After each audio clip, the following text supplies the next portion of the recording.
All right, what is going on, everyone, and welcome back to the Mets Weekly Podcast as we are live at this very moment on YouTube and on X to discuss the latest news and rumors all offseason long in New York Mets land. But before we get into that, I want to remind everyone to subscribe to the Mets Weekly YouTube channel for new episodes of our show that are recorded live now regularly every Thursday at 6 p.m., even though we are live at 7 p.m. Today, it happens. For those of you watching or listening on playback, you want to join the conversation in the future, make sure to turn on those post notifications to know when we go live. For those of you live right now in the chat, we love reading your comments, your questions, your concerns, all the great stuff. If you feel like you're being ignored, you're not being ignored. You're just being starred throughout the show. We'll try to pull up as many as we can to keep the flow of the conversation going. Make sure to follow Mets Weekly on X and on TikTok for more content over there. For our audio listeners, make sure to follow us on all your favorite listening platforms to not miss the audio version of new episodes that go up at 9 a.m. the following day. Also, make sure to give us a 5-star review. It would be greatly appreciated. So without further ado, let's get into episode number 178 of our show. Frank, I'm going to point to you because the last time we did a show was more than a week ago. And then you were on that show, I'm pretty sure. Or were you here last time? I'm not sure. But it's been a while. So it's been a while. Welcome back. Yeah, I mean, listen, a lot happened. We crowned a champion, the back-to-back champion, so that happened. But also, we're still just kind of waiting to see how this offseason fully unfolds with this Mets team. They've got their coaching stuff done. That was step one, but we know that, where you're going to make a big difference is going to be in the personnel department with the players. There's been a lot of talk. We're going to get into a lot of rumors, maybe getting rid of everybody, maybe keeping everybody. There's definitely some differing opinions. So it's definitely, as always, an interesting time when it's the offseason. Yeah, everybody gets a little heated, a little bit panicked when they see some of these reports. Andrew, you're usually chilling and waiting for things to actually just drop, and that's usually how you are. But in the process of this going on, we've dropped a few videos about some internal stuff regarding some internal pieces of maybe trading and offloading them. Some of them have aged a little bit quickly poor in some portions, but still some things to think about because a lot of major changes have to be made. Yeah, I want to personally tell Scott Harris to piss off for ruining multiple tries of that trade video. But, leave it to Scott Harris, make it up for me and trade Terry Skubal to my team later. But again, like we said, couple of, internal options. We're seeing rumors. Fans are already on fire. I mean, like you said, I'm just kind of sitting back. I'm no longer going to be angry, screaming, oh, I don't like David Stearns. I'm just going to let it rock because he's going to do what he's going to do. And, we really can't do nothing. And then we got to at least... he's lost a lot of the fan base, but hey, he's going to be here. Like it or not, he's your representative. You're going to have to deal with it. And if you don't like it, well, you hope then you're cheering against your team to help he gets fired. That's you're playing that game. So you're going to have to deal with it. We'll see if what happens. We're seeing some rumors. Like Frank said, there's some rumors of bringing everybody back. Some guys say we're bringing nobody back. And sometimes we're just going to just pick up a couple dumpster dive relievers and we're going to run back with the kids. And Mark Vientos is the first baseman. Again, we are not even at the non-tender deadline. We're at the GM meetings. The GM meetings are usually where you just start to lay the first foundation for trades. I wouldn't be surprised if we see a signing or two, maybe within this show, but most likely on the weekend we'll probably see our first, I would say, a reliever. They're saying the reliever market moving fast. I doubt it, but I could see a couple maybe mid-relievers getting signed this weekend and start seeing some movement. But again, with teams still waiting to solidify 40-man rosters, the non-tender deadline, I believe, is next Friday. I think once we get past that hurdle and we get a new group of free agents, I think that's when we'll start to see some real action. And obviously we're going towards, Orlando with the winter meetings. And then, especially now with Boris Corp, mid-February, we'll start seeing the big guys come off the block. Yeah. I mean, again, we have the GM meetings in Vegas this week. So a lot of reports have been coming out for that. So we will get into it. But beforehand, let's bring in a special guest who will be joining us. He has been on our show many, many times, along with his partner who could be joining us later. We don't know. We're not sure yet. But the last time he was here, it was during our annual trade deadline special that we do with a bunch of Mets creators. Please welcome back Matt Ibby Ibanez from TilMetsDoUsPart on Brett Beatty's birthday. I did it for you, okay? There. You good? That's right. All right. Oh, I'm Yep. fantastic. I mean, I always All right. appreciate coming on the show, guys. Thank you for having me. Yeah, this is like the 10th, 11th, 15th time, whatever it may be. Either way, I have a blast every time, and it's just so fitting that on this day it is 3B1's B day. Brett Beatty, double B, the guy who's going to be there day one, whether you like it or not. Our third baseman. Happy birthday, big 2-6 to number 7. Yeah. Good to be here. He is the oldest kindergartner ever, right, Frank? Crazy. Move those goalposts, boys. Move those goalposts. It's okay. It's okay. Anything to take shots at, something that Ibby enjoys or Andrew enjoys. That's all good for me. I'm not gonna lie. There's plenty of shots and comments to go around. Obviously, this is constantly going to be a revolving door of rumors as of right now, because there really isn't much substance. And it's been said as of right now from a lot of reporters, of rumors, of the feel is this, the feel is that. Maybe this happens. Maybe it doesn't. Maybe it is this guy's attached to this team. This guy is maybe going here. We don't know. It's very, very, very, very early. And we've already seen some stories already change from the confidence level of the Mets retaining a certain someone that we will get into, or the Mets, letting go of someone. I mean, it's a revolving door of these rumors, and the only way that it's really official is when Jeff Passan goes out. But there's plenty of stuff to talk about. And I obviously want to shift the offseason talk to the side, because that's going to be the majority of this show. But I do want to talk about a certain thing that happened that has been, let's just say, the coaching staff for the Mets and the revolving door of the coaching staff. There's been a lot of discourse compared to what we have had in the past. And it's probably just because there's more of a narrow eye on this team, especially when you talk about their successes and their failures. But we had 2 former coaches who are now joining enemy lines with the Atlanta Braves, that being Jeremy Hefner and Anton Richardson, and they will be taking the positions that they had with the Mets. And obviously, the Mets, we've talked about a lot of their coaching. We've been covering a lot of the coaching with, the lack of the offseason stuff. But as for what kind of happened here and how things kind of ran down, because obviously Anton Richardson being a big asset to this team in 2025. But as for what happened exactly, the Braves put out a press release on some random Tuesday. I don't know when it was. Tuesday, Wednesday, they did some random release. They did their press release that always annoys us. They're donating 1% of their salary to this or that. The memes go on and on. But they announced that they are making 2 additions to their coaching staff, Jeremy Hefner and Anton Richardson, pitching coach and first base coach. They are moving to a division rival. Now, obviously, a lot of the speculation and a lot of the heat that has gone on to the Mets front office, or the Mets as of right now, has been Anton Richardson, who it seemed like they were willing to retain, but they did not. Mike Puma on X and on the New York Post reported that Anton Richardson told them that he left the Mets for the Braves because of a difference in opinion over his value. He circled back to the Mets at the end, but the team couldn't offer the same deal as originally because of the restriction of the amount of coaches allowed to receive a pension. The Mets had hired other coaches before he circled back. Anton Richardson even put out some of his comments publicly, saying during the negotiation process, we weren't fully aligned on how we viewed my value. I have great respect for their process and the conversations we had. I think this narrative of me not wanting to be a Met, that's kind of bogus. I think doing everything you can to keep somebody is relative.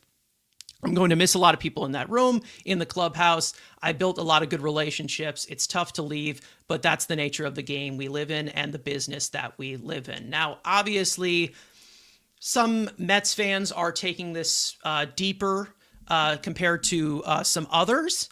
Ibby, I know that you've been dealing with a lot of the discourse regarding Anton Richardson, because there's not really many fingers to point at, because there's not really much news. Like, there really isn't.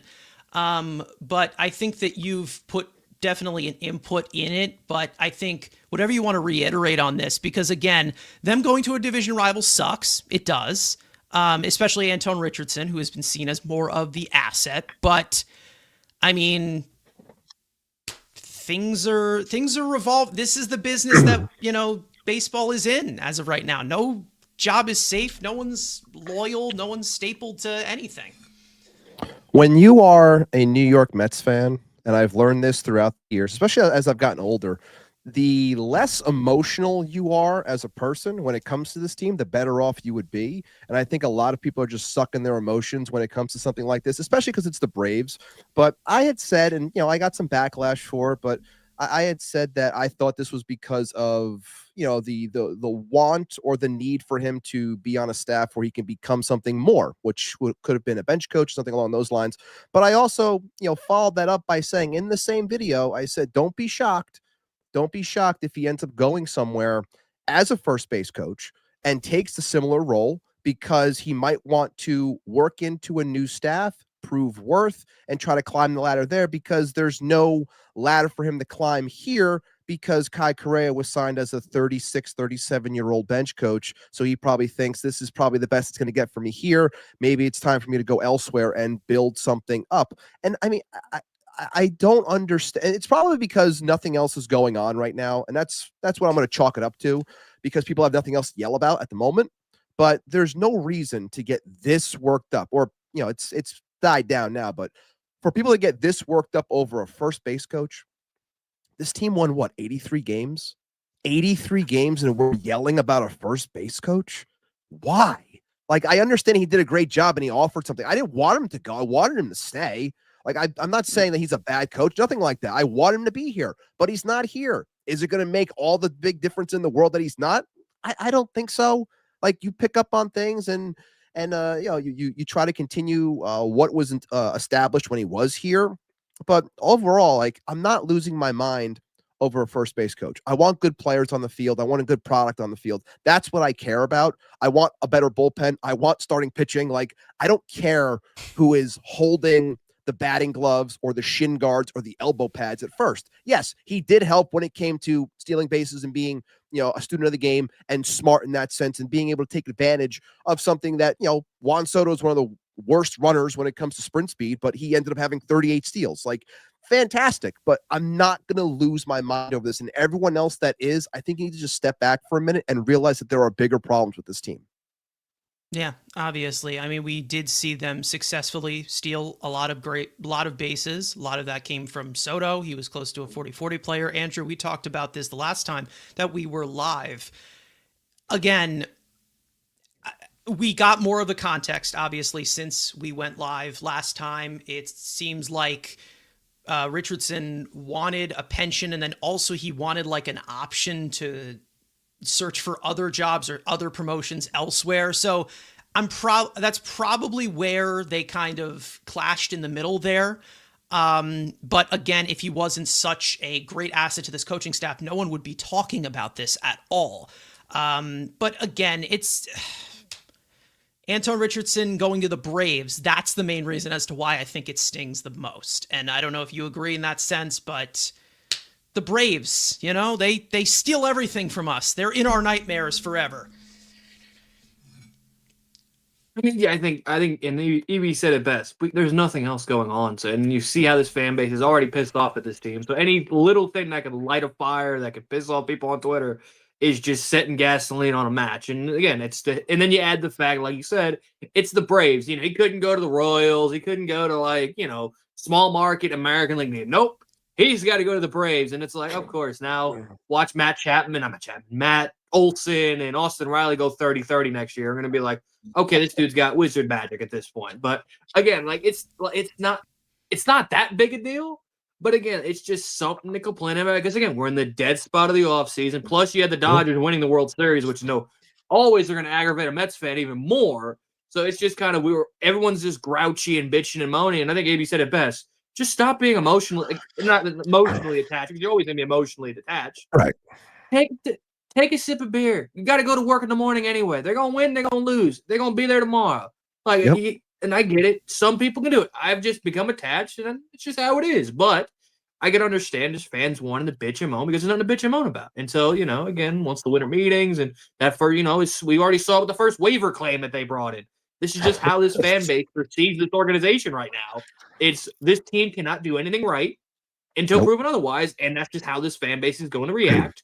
So, as adults, which I know it's hard, just let them complain, let them punch it out, and then stick them in timeout and give them a sippy cup after the little temper tantrum. What about the kids, Andrew? The kids that are huge Anton Richardson fans that totally knew his name in 2024. Kids. I mean, they're learning the base running. They were watching, studying the game like all 5-year-olds do with a little notepad out and pen and paper. Learning the Juan Soto tricks. But again, we're losing sleep over first base coach. When have we ever, besides manager and maybe hitting coach and pitching coach? Now we're yelling about position. Now we got first base, third base. What's next? We're going to yell about. We yelled about the trainer as an organization. Was he in San Francisco prior to this? Was he in San Francisco? Did he do anything special in San Francisco? I don't know. Did they do anything special? No. I mean, it's whatever. It's the one good thing that happened for a bad team. He was in San Francisco. Yeah, from 2020 to 2023. So. Yeah. I don't remember him turning Wilmer Flores into a stolen base threat. As we all love Wilmer here. That would have been magic. Definitely not fleet of foot. Let's just say that. And that's more of just because of physical injuries that he had. He had some some knee issues or something. But we're getting off topic. He wasn't fast even as a rookie. So no, he was just not fast at all. No. But either way. Frank, I will go to you. Obviously, you didn't really get to talk a lot about the coaching or a lot of the coaching changes, even with the new pitching coach they're bringing in, Justin Willard.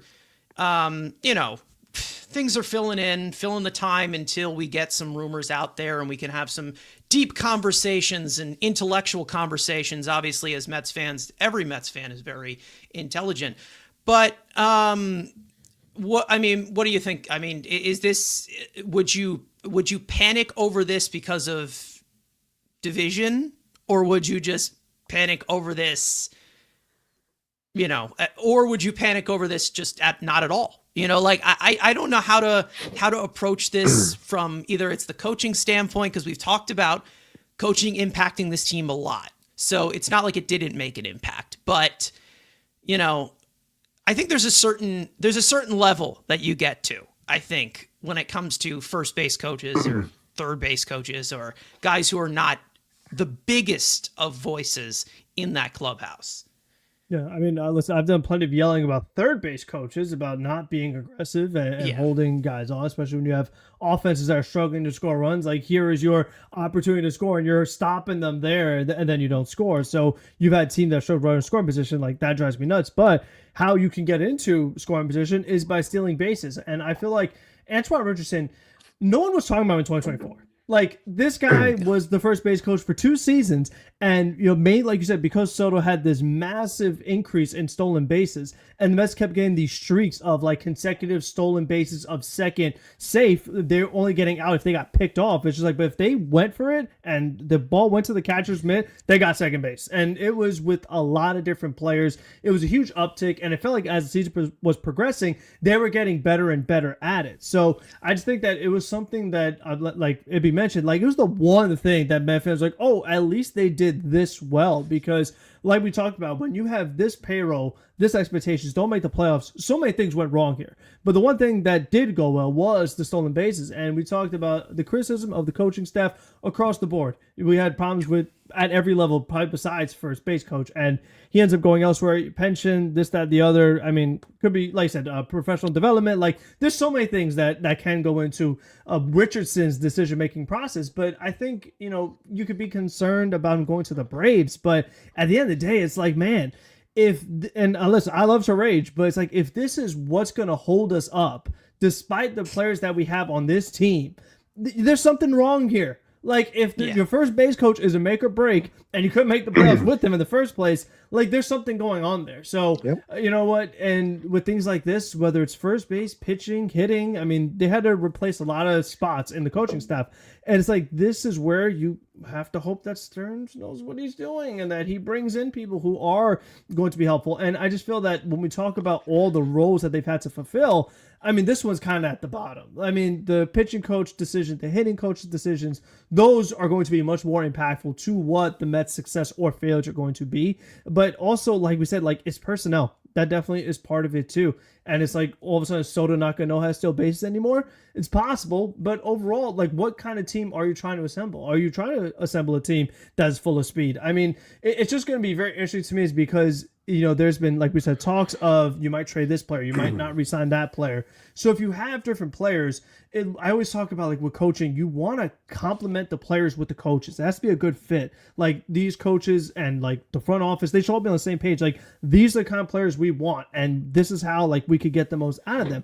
But if you're bringing in coaches for a certain group of players and then you change all of them later on, like how does that work too? Like, I mean, what? So it's going to be interesting, like how all these new coaches fit, like I said, whether it's first base, pitching, hitting, because there might be changes to the players too. And then it's like with Mendoza. I mean, I thought he had a brutal year this past year. They kept him, but he has another year like that. He's gone. So it's like, once again, now how does the manager match with all these new coaches you got? So it's like, you got rid of like 90%, but not the head guy. So there's just a lot of different things going on here. And time will tell, obviously, but I could understand people's frustrations, especially that the Mets did this well. But I mean, listen, you got more things to be worried about. You really do. I mean, we're going to get into it, but like, there's a lot of stuff they got to figure out here. So first base coach stinks losing them, but listen, I mean, you just need to be better. Like, listen, if you hit the ball over the fence, you don't got to worry about your first base coach. I mean, be more concerned about that. Would be sick, wouldn't it? Would be awesome to see, you know, power potential be, you know, like hit more doubles, hit more doubles. Cool. Hit more doubles. That'd be cool. Hit more doubles. That'd be cool. And then all you need is the third base coach, which they actually just hired this week too. Tim Leaper. He was with the Padres. I don't know if I said that correctly, but maybe we will learn his name if he screws up, like, you know, the Sarballs or the DiSarcinas. I don't know, but you know, we'll see what goes on with the coaching staff and how things are applied here. But again, I said with this Anton Richardson thing, I already said it out here on the show. This is our 2025 version, this year's version of Jose Iglesias, and I can feel it so much because of what Frank just said. Losing Anton Richardson, if that is what sets them over the edge, just like I said with Jose Iglesias last year, if that is what sets you over the edge, maybe you're not that good of a team. And those types of questions have to be answered after the 2025 season that you just had, where you didn't even make the playoffs. So again, it's whatever. We'll see what happens, but I don't think they've made a first base coach hire yet. We'll see if they do. They eventually will. I don't think they're just going to leave it empty in memoriam of Anton Richardson. I don't think they're going to be that sentimental. I think, you know, life goes on, just like Anton Richardson just said in his quote of his exit from the organization. But, you know, there was an explanation as to why they couldn't give out pensions to a certain amount of coaches. They had to hire other guys because other things during the offseason had to happen. They had to make the coaching changes, and that's it. I mean, that's pretty much it. Jeremy Hefner, as quick as we can possibly make it, because we've talked about him plenty of times. Ibby's waving goodbye, and that's exactly how I feel. 6 years, very underwhelming 6 years. I don't think he was a liability, but I also didn't see anything special from him. I thought that he had some success with some players, but I wasn't seeing the, industry sources really like this guy. Why? For what reason? I mean, Frank, if you want to add with Hefner, I mean, we've already gone over this already. Like, it's just, how many times can we do it? But it's been here a lot of years. I mean, there's no doubt about it. Yeah. We talked about the walk issues, the hit by pitches, the guys who maybe have some success elsewhere, but still, it's like there's not really too many success stories that like were long term. Guy came out of nowhere, you turned his career around. Like he doesn't really have that many stories of these like big time projects. Like wow, look at this guy, he's like really in good shape now because of Hefner. Like a lot of stuff doesn't sustain. Like you may see a guy have a few good months, but maybe because of overusage or other things, but ends up not working out for a lot of these players under Hefner. Yeah. I mean, it's whatever. I feel like it was a constant cycle, just a constant in general of everybody comes here, they just walk the entire ballpark. And you also get this constant of not going out to the mound, of these timely. I mean, we've talked about this so many times on here to just, at nauseum at this point. If there's anything, Andrew, you want to add, Ibby, you want to add with Hefner? Like, I feel like this has been talked about so much because he's been here for 6 years that it's like he was talked about in a bright light by a lot of people, but I understood. I was more shocked that they actually did it because of how he was spoken about. But I have no problem not losing sleep over him being let go. Just like it's dumb how a majority of the fan base wanted him gone, but then he goes to the Braves, and now we're clamoring and upset because he's on the Braves, and we think it's going to, be this, the shape-shifting type of move. You didn't want the guy here, so he goes somewhere else. Like, who cares? If anything, it should be a benefit for the Mets. If you think he stinks so much, then he's in Atlanta. So perfect. Like, in the end, who cares? He's gone. Willard's here. Let's move forward. Yeah, he's from I'm pretty sure he's from the Southeast area, right? I'm pretty sure like he went somewhere. I think he's from Oklahoma, but he's like spent some time like living near Atlanta or something like that. So a homecoming for him. Homecoming for him. Isn't that Enjoy. Nice? Isn't that sweet? So either way, and if we see the walk totals going up for the Braves, we'll know why. Anyways, some comments in here that we can put in the chat as referring to Anton Richardson. Paul Revere, a legend of the TilMetsDoUsPart chat, saying, and how did all those stolen bases work out? They didn't make the playoffs. Exactly. So any change is good change at this point, especially when you have a $400 million payroll that you have invested into the team. D saying, I'm not sweating Anton leaving or that Hefner won't be missed, not by me. And also Brad here in the chat saying congrats to Beltran, Bobby V.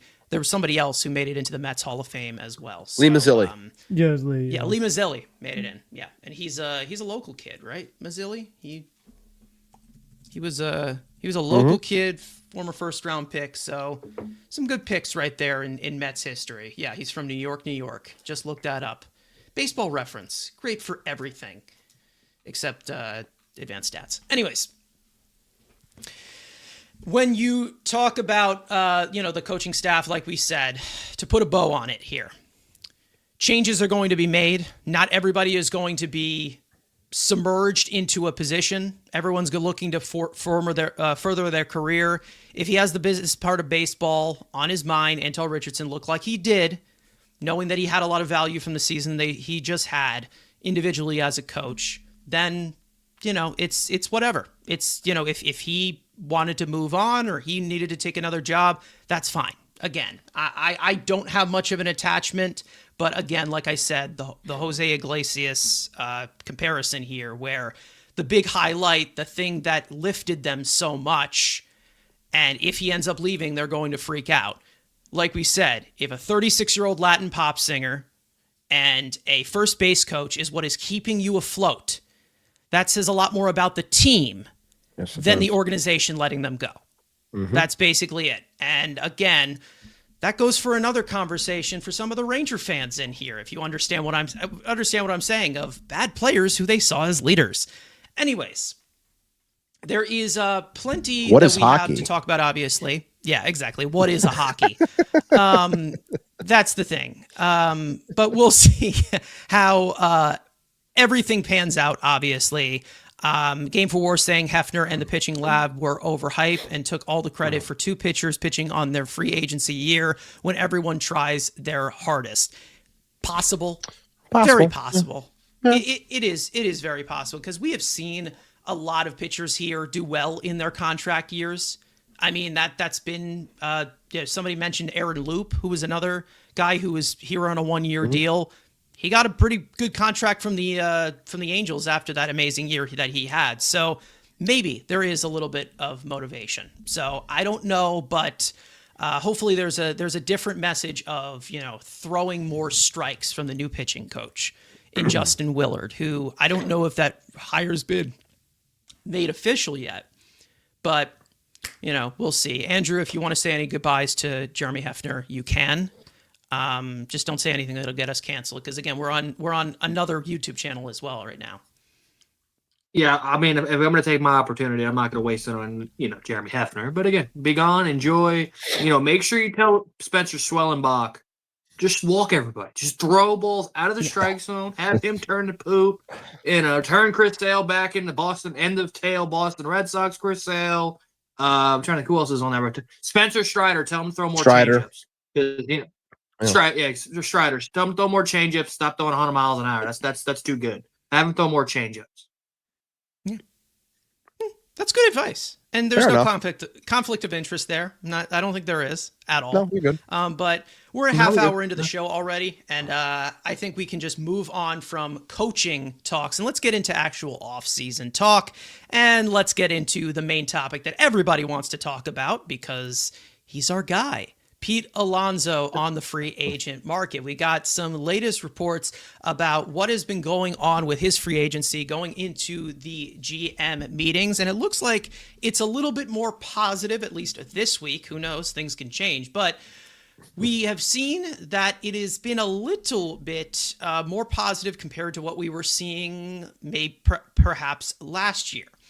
But obviously, still a long way to go. Early in the offseason, you never know what monkey wrench will be thrown in there. But as for the latest reports that we have seen from Will Salmon of The Athletic, basically talking about the Mets' approach to Alonso with free agency, of how they are building the team, saying that in the first base market, Alonso stands out as the clear-cut best option by a landslide.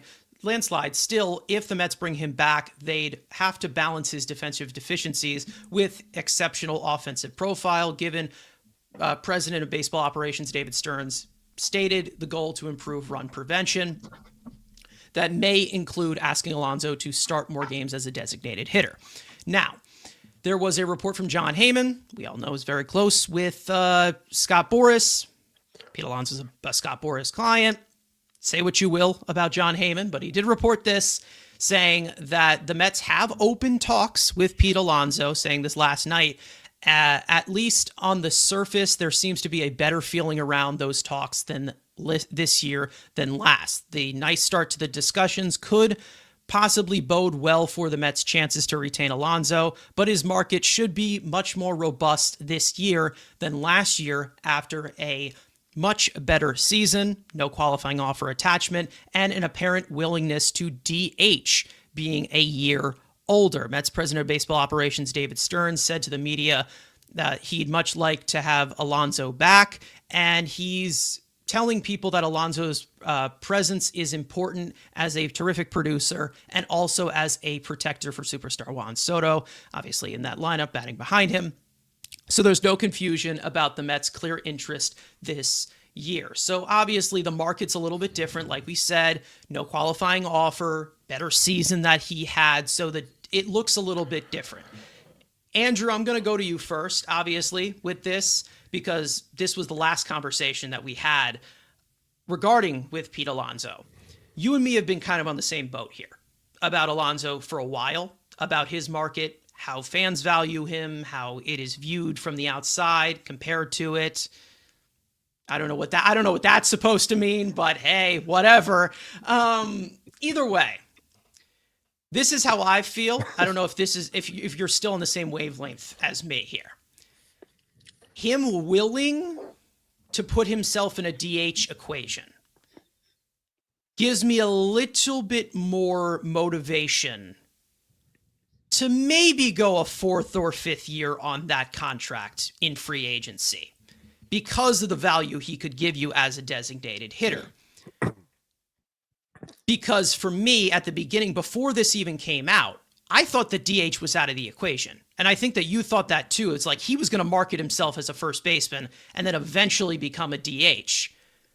But if you're putting in DH ABs for Pete Alonso in 2026, that seems a little bit better of a sell compared to first baseman Pete Alonso, who thinks he's an amazing defender, wants to win a Gold Glove, never will, and is one of the worst defensive range-wise at first base. So would you agree that, like, yeah, the market looks a little bit better?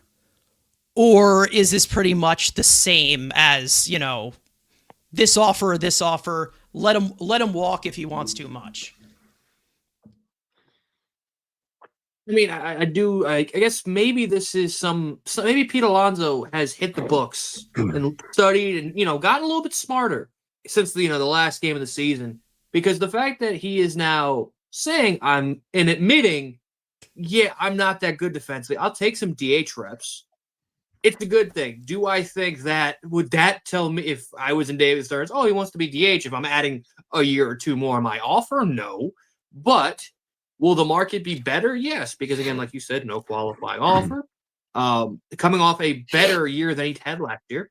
So you have, okay, he's coming off a better year than he did, no qualifying offer. We've already seen more teams linked to him in the first 48 hours of free agency than we did all of last year, that we saw even the Baltimore Orioles have been linked to Pete Alonso, which, you know, make that whatever you want to make that fake news. We obviously know Boston's going to be involved. We'll see. Maybe the Tigers, if they don't go get Bregman, maybe do they pivot there? Obviously, they do have Torkelson, but obviously the DH position's open there. Like, I do, you know, will the Yankees make a call? Probably. But you're still looking at the same kind of four teams. Now you take Toronto out because obviously they've given their extension to Vlad, so they're not in the market. So take one of the big suitors out there. You know, the Giants have Devers, so unless he's the full-time DH in San Francisco, maybe. But again, like, you're still looking at these same 3 or 4 teams. And unlike last year, where like it was, and you just have a similar market where Christian Walker this year is Josh Naylor, where you have that kind of secondary, you know, better defensive guy, but it's not going to give you the offensive value that, you know, Alonso does. But also now you have Murakami and Akamoto coming over. So again, like, it's playing the balance of, okay, the market's a little bit better, but we're still looking at the same few teams. Like, unless you get, and even, you know, John Haben said his favorite thing, mystery teams. Ooh, like, could that be the Phillies? Like, if they trade a Castellanos and move Harper back to right, that can open up first base. And if they lose Schwarber, maybe that's a pivot for them. But we're still looking at the same 3 or 4 teams that you would think about. But the fact that he's willing to do the DH thing, for a guy, you know, and we know how I feel about the guy, that maybe gives me I would say a 5% up chance that he's back with the Mets. That he's already saying, hey, I will play DH. Like, it's like, okay, I give in. I know I suck defensively. I will play DH if maybe it gives me a chance to come back to the Mets. But I think the fact that this DH thing isn't this, oh my God, gee golly willikers, this is, you know, he's getting 3 more years on his deal. That's not happening. It's still probably going to be a 3 to 4 year deal. And like, it's a great that he's opening up to him, because again, that's what he is. He's a tub dub. Like, he should be a DH. Just go mash 50 homers and just hit. Like, that's what you're good at. I don't give a if I hear another person say he's good defensively because he led the league in scoops. Yes, scoops of ice cream. I do not give a shit about this I don't know where this came from. But if I hear another person on any podcast, radio station, TV network say, oh, he's really good defensively because they've scoops, I am going to bash my brains out. But besides the point. Again, I think this is a good thing for the Mets fan. If Mets fans should be happy and maybe think, hey, this is maybe a better side than maybe Stearns would be like, okay, now you're willing to play DH. It gives us to maybe go out and, if they want to get better defensively, now you can shift Pete to DH, and then maybe you sign a lower end good defensive first baseman to get the run prevention better while also keeping the bat of Pete Alonso. So Mets fans, that news is probably, if you want Mr. Pete Alonso, it's kind of a good thing that this came out. It raised the chances of him maybe coming back. Maybe. I mean, Frank, I'll go to you on this one. You've talked about Pete Alonso designed as a DH before, definitely.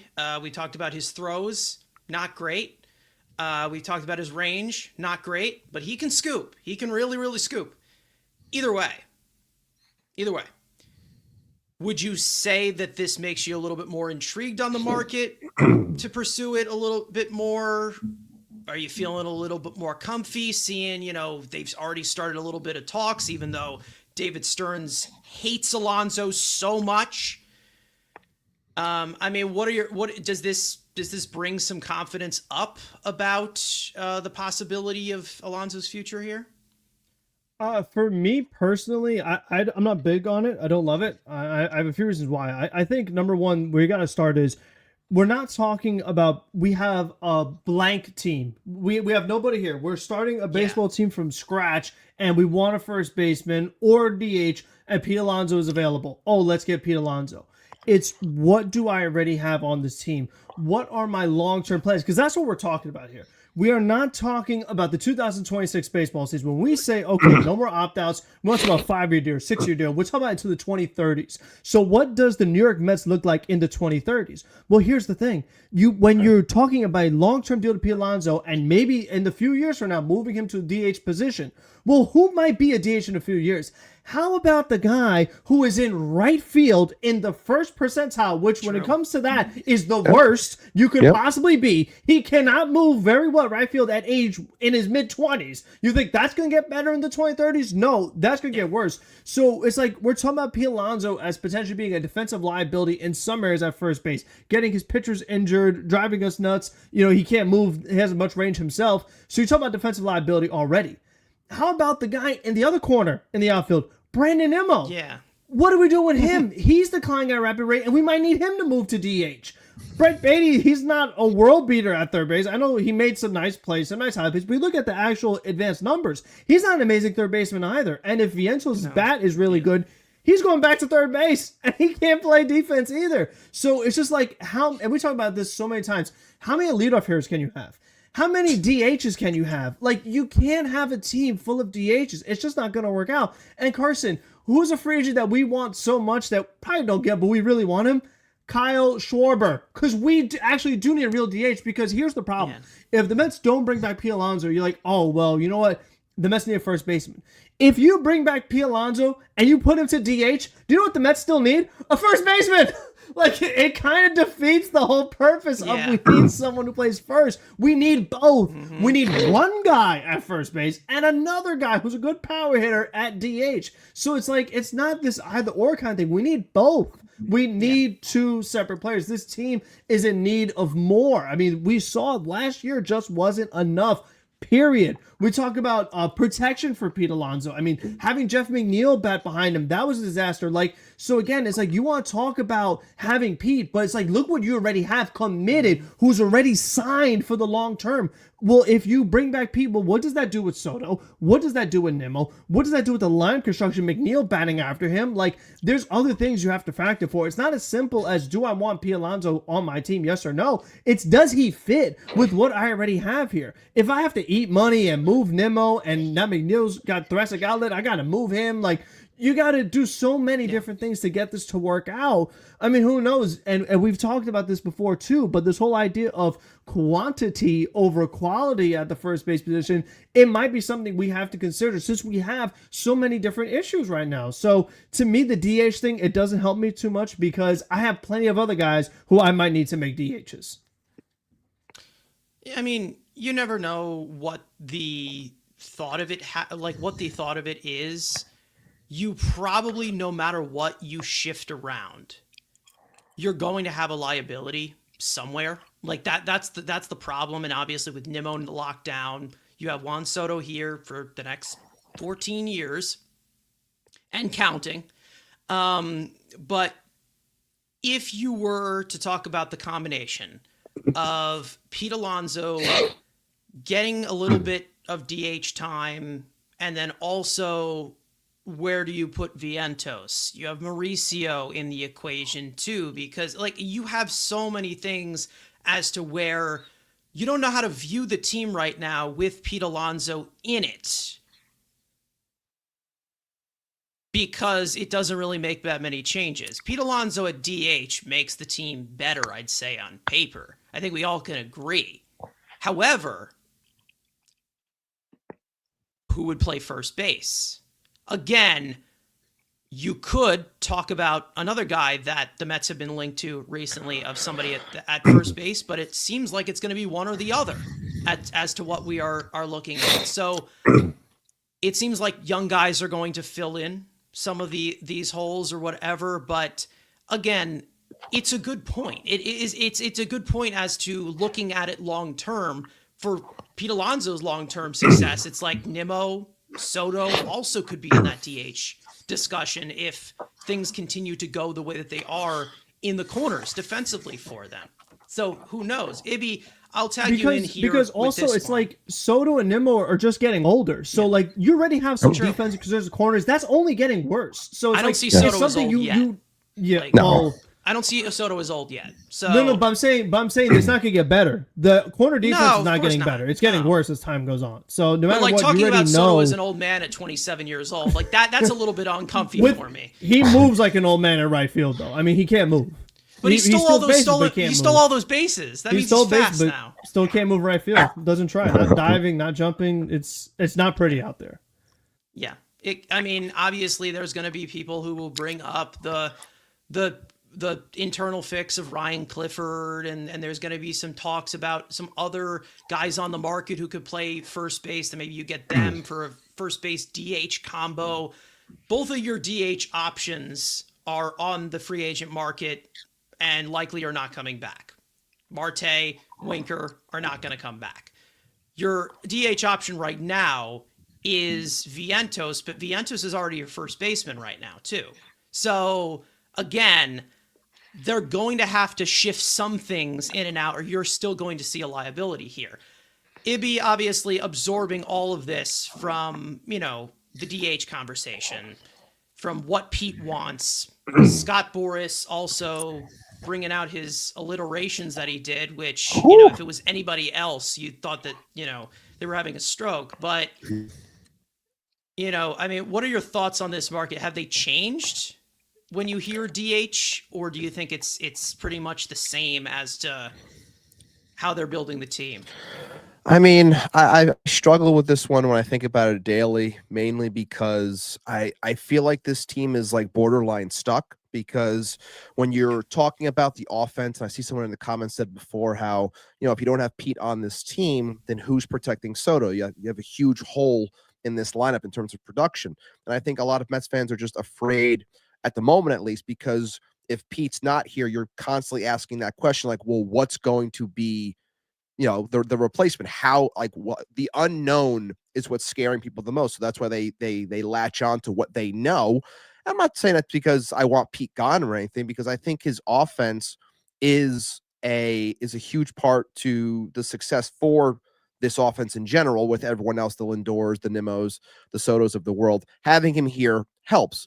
But if he is willing to be a DH and he understands that it could possibly land him another year or two based off of where a lot of teams were last year, that being 2 to 3 years, as he's shooting for 4 to 5 years now instead. I still think he's going to struggle. And I think it was Andrew who said it. It's the same suspects. It's the same teams that are looking at him as a fill-in for them. And I think, honestly, I really think it's one team. The way I look, I think it's just Boston. I really do. I think Boston makes the most sense. And I think that if they were willing to spend, which I still question if they really are, I still think that they're cheap. I do. And of course, when you guys mentioned the Yanks too, like they make a call, like that's going to be Boras doing his thing because he just they wants have to like play 4 the New York DHs teams. too, right? Right, just using the New York market to play off of each other. But it's Boston that makes the most sense. And I saw something before saying how some people within the Boston's front office are having the debate between, who would rather go after, that being Alonso or Schwarber. That's kind of split in what they want in terms of that front office. So I think that that's really the only team, in my opinion, that can be posed as a threat. Of course, other things can happen, but if he's willing to be a DH, I think it opens up the discussion. But to Frank's point, which was the one I was also going to make, this isn't just about this year. It's never just about the 1 year. It's about going forward. And when you have an older team, in a sense, And you don't want to lock in a bunch of old players with a 26-year-old moving forward. I should say 27-year-old Juan Soto, who's going to be the core of your team. You don't want him surrounded and landlock your team with these huge contracts of old players and not being able to take advantage of the talent of a hitter that Juan Soto is, which is why I think the Mets specifically are so hesitant to go long term with Pete, because they feel as though that they're locked in with a lot already. I love Francisco Lindor, but he's getting older, obviously.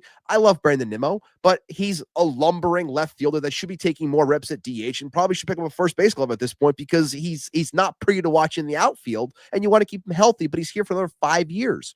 So I don't think that this team wants to marry this same exact core the way that it's been constructed over the last 5 years, and it's been unsuccessful. I think that they're willing to try something new. And for a lot of Mets fans, it's hard because they look at the production and they say, well, this guy isn't the problem. He should be part of the solution. And I'm not saying that you're wrong in thinking that. I just think that everything that we've seen to this point, and because of the sins of prior front office, you have to try and move things around a little bit and try to do something a little bit different. Otherwise, as Carson always likes to put out there, when you constantly do the same thing over and over again and think you're going to get a different result, it's the definition of insanity.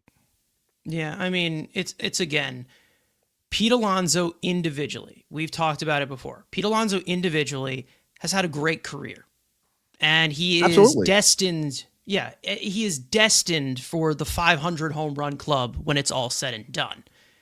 But is it correct business with the Mets certain situation to bring him back because of those individual stats that he has?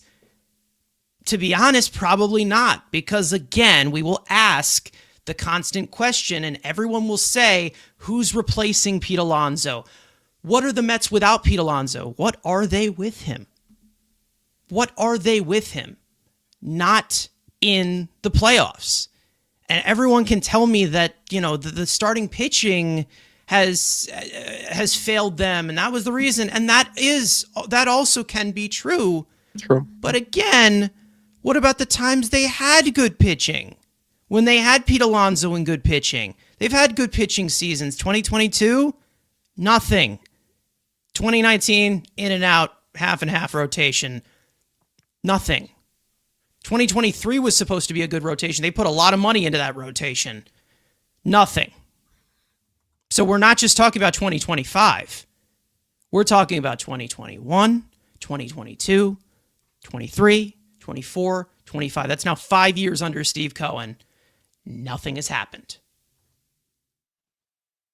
And Ethan says it perfectly in the chat. Someone in the core has to go. Someone. They have to move something. And I'm seeing a lot of people say Nimmo in the chat, which again, I hear you. I hear you what that contract's doing. Yeah, some people are saying, like in the chat here, saying, you know, Nimmo's Nimmo has to move. He's got an aircraft carrier contract. He does. No one's denying that. I don't think anybody is denying that. Do I think that Nimmo can be better what he's been recently? Probably offensively. I think the defense at this point, we have no idea what's going to go on there. But we also knew that they signed an 8-year contract knowing the health concerns that he does have and knowing the health limitations that he has. He's been relatively healthy recently. He played 150 games, right? Yeah. He's surpassed 150 games a lot recently, and that was one of the main reasons as to why we couldn't see him as an everyday player when he first came into the league. But again, it's more of the reality of the situation as to comparing let's make trades, let's make fantasy trades, let's constantly go in and out, and these are the changes we have to make. Here's the reality of the situation, because I feel like this gets reiterated all the time. Everyone says that Nimmo needs to go. And I'm not disagreeing with you if you're saying that we need to trade Brandon Nimmo, because if that's good for the sake of the team, as much as I like Nimmo, teams won nothing. Like we said, make changes, go ahead. If you could possibly do it, try to find a way to do it. But here's the hurdles you got to cross. He is signed through 2030. He has a no trade clause. He was signed to be a center fielder, but he's playing left field, does not play center field anymore. So he's already an overpaid left fielder. So what team is going to want that? Again, and I know that a lot of people dream of Nimmo getting traded somewhere because of that contract. And again, I'm not disagreeing with you. I'm not.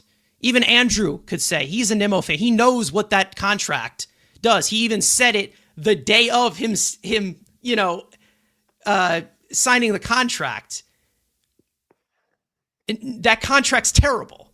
They didn't overpay in AAV, but they overpaid in years. Do you think Brandon Nimmo's worth 8 years, especially after what we're seeing right now? No. Absolutely not. Absolutely not. Andrew, I mean, if you want to tag along with that, I mean, we are aware of what Nimmo's contract is. We know. We're aware. But it's like, who's taking that? Who is? There's no possibility where that's going to happen. And that's why we talk about it's like, is Pete Alonso, is it smart to give that money to Pete Alonso or continue to lock these guys up when they've either done nothing or they're already locked up and not movable? Yeah, and I think now, especially Joel Sherman decides to put some, gasoline on the Mets fans' dream of trading Nimmo, because I think Sherman put out a report that the Mets had at least some internal thoughts of how much money it would take. But again, like you said, you could talk to the teams and say, hey, you will eat half the money if you want it. Brandon Nimmo could just say, no, I'm good. Like, it doesn't matter. Like, Stearns can manipulate a perfect deal and get the money to Met. If Nimmo don't want to go, Nimmo's not going anywhere. So unless you pull just absolute dick move and just treat him like shit when we get to spring training, or start bashing him on Twitter, if David Stearns or Steve Cohen goes on Twitter and just starts disgrating him, that's the only way you're getting rid of him, because he has all the power. And I think you, Carson, we said in the group chat, everyone's like, oh, Pete wants to be a Met for life. Pete wants to be a Met for life. But the one guy that signed that wanted to be a Met for life took less money, because Toronto Blue Jays, if we don't remember, offered him more money to go to Toronto, who wanted to be a Met for life, is the guy that they want shipped out of here. Isn't the irony is a great sweet drug sometimes. No, again, if I could move him, as much as I love him, because get that money off the books. If you get McNeil off the books plus Nimmo, that's a damn fairy tale. We can get both of them off the books. Even if you're getting a little bit of money, that's close to let's call it $25-30 million off the books. Am I logged out? No, you're good. Here? You're here. Am I still good? Okay, my phone's been acting weird, so sorry about it. But if you can find a way, prove it, maybe you go to them and say, hey, you want to go home, go play for Colorado, go home that way, because there's no contend. I think he just. All right. Well, we'll get back to Andrew, but again, it's like the decisions that everybody wants to make of these certain guys. It all really does get fueled up to, well, Steve Cohen's got more money than everything. Steve Cohen's got it's still just not a sustainable way for this team to function, just throwing money at whatever. Because I'm sure when we talked about it 3 years ago, people wanted to keep Nimmo. People wanted to keep Diaz. Now all of a sudden it's an aircraft carrier of a contract. We again, things change. Things will continue to change. Things need to be fluent. And there's the reason as to why we talk about the short-term deals and the flexibilities and the player options and putting those types of things keep your roster flexible when things go wrong. And for the Mets, majority of the time, things have gone wrong. So again, when you talk about Brandon Nimmo, I understand wanting to get rid of that contract because it's not a good one. It isn't, because of the term, obviously. And also the positional value, which he doesn't even provide in center field anymore. We are well aware of it, but there's 5 years left on that deal. And again, like everyone says with Pete Alonso, had to extend him, and we had to do this, we should have done that. The only way to fix it is with a time machine. That's the only thing that you can do. And to be honest, I don't think anybody's working on one right now. I just don't. But I mean, other than that, I'll go around the loop one more time in regards to Pete Alonso. The highest that you guys would go, either years wise, money wise. Ibby, I'll start with you, obviously.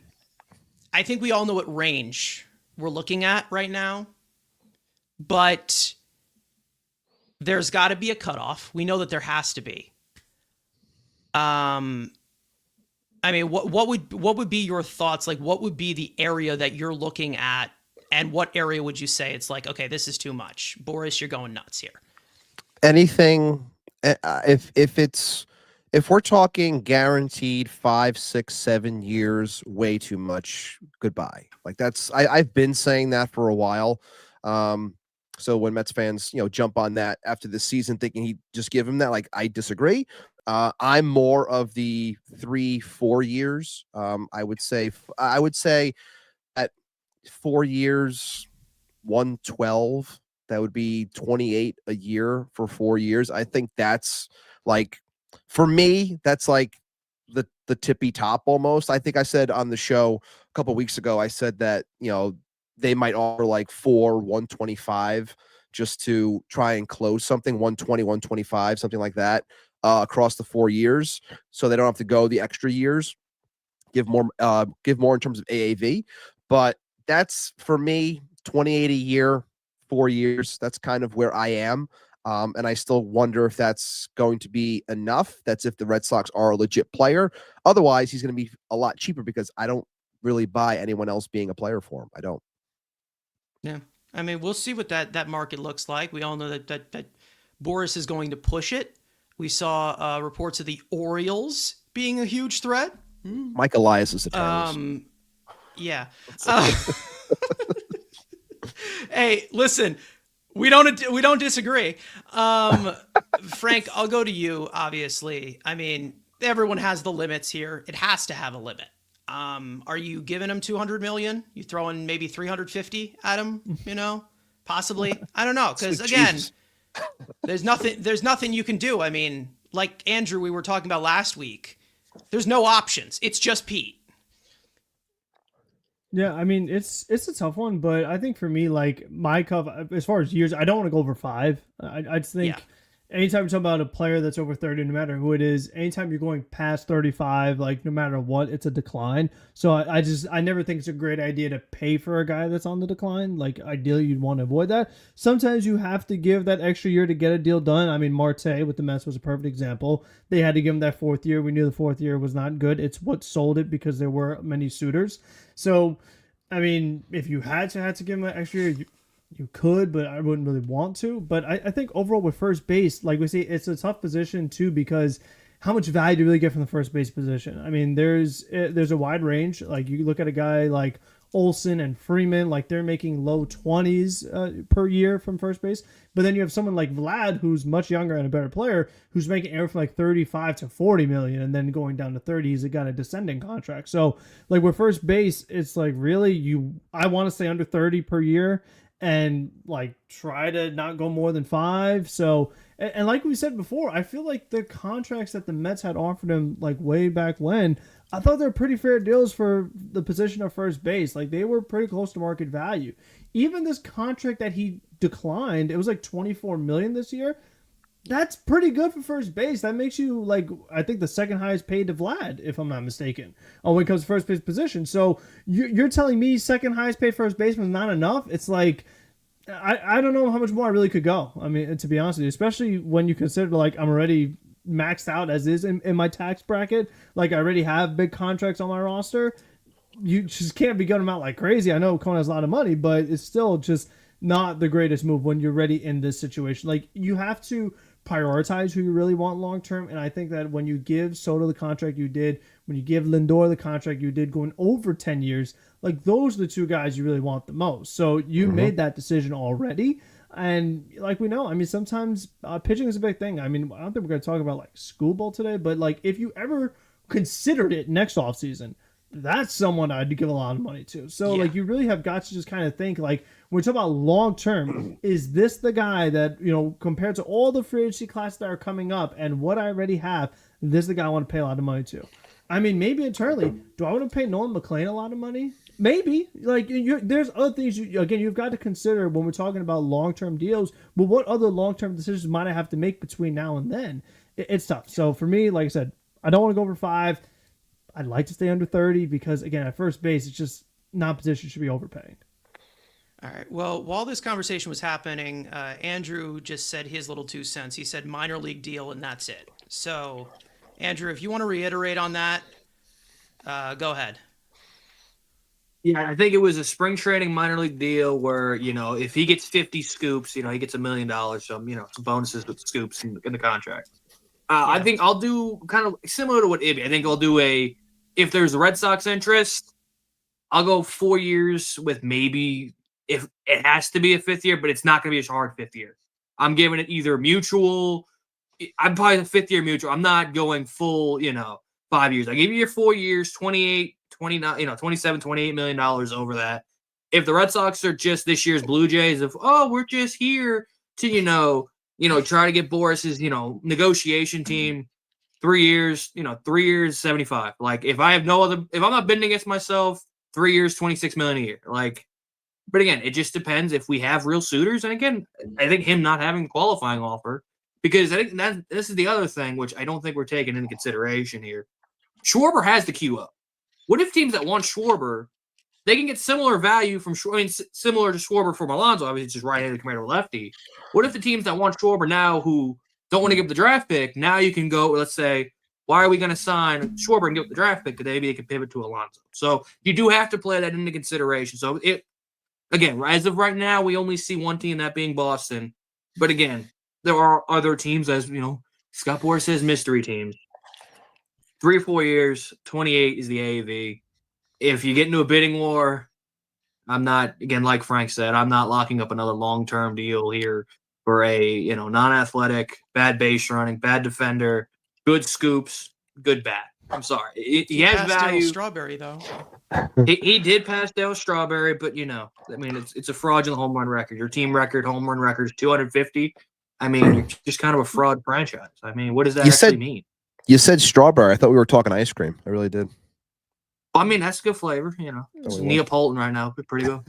Nice big old scoop of Neapolitan it would hit right now. I don't know. I don't know where we just went there, but again, Carson, what ice cream do you like?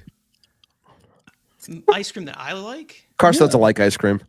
Carson, he just I licks can't the really plastic. have ice cream anymore because it makes me feel like crap. But I'm a cookies and cream guy.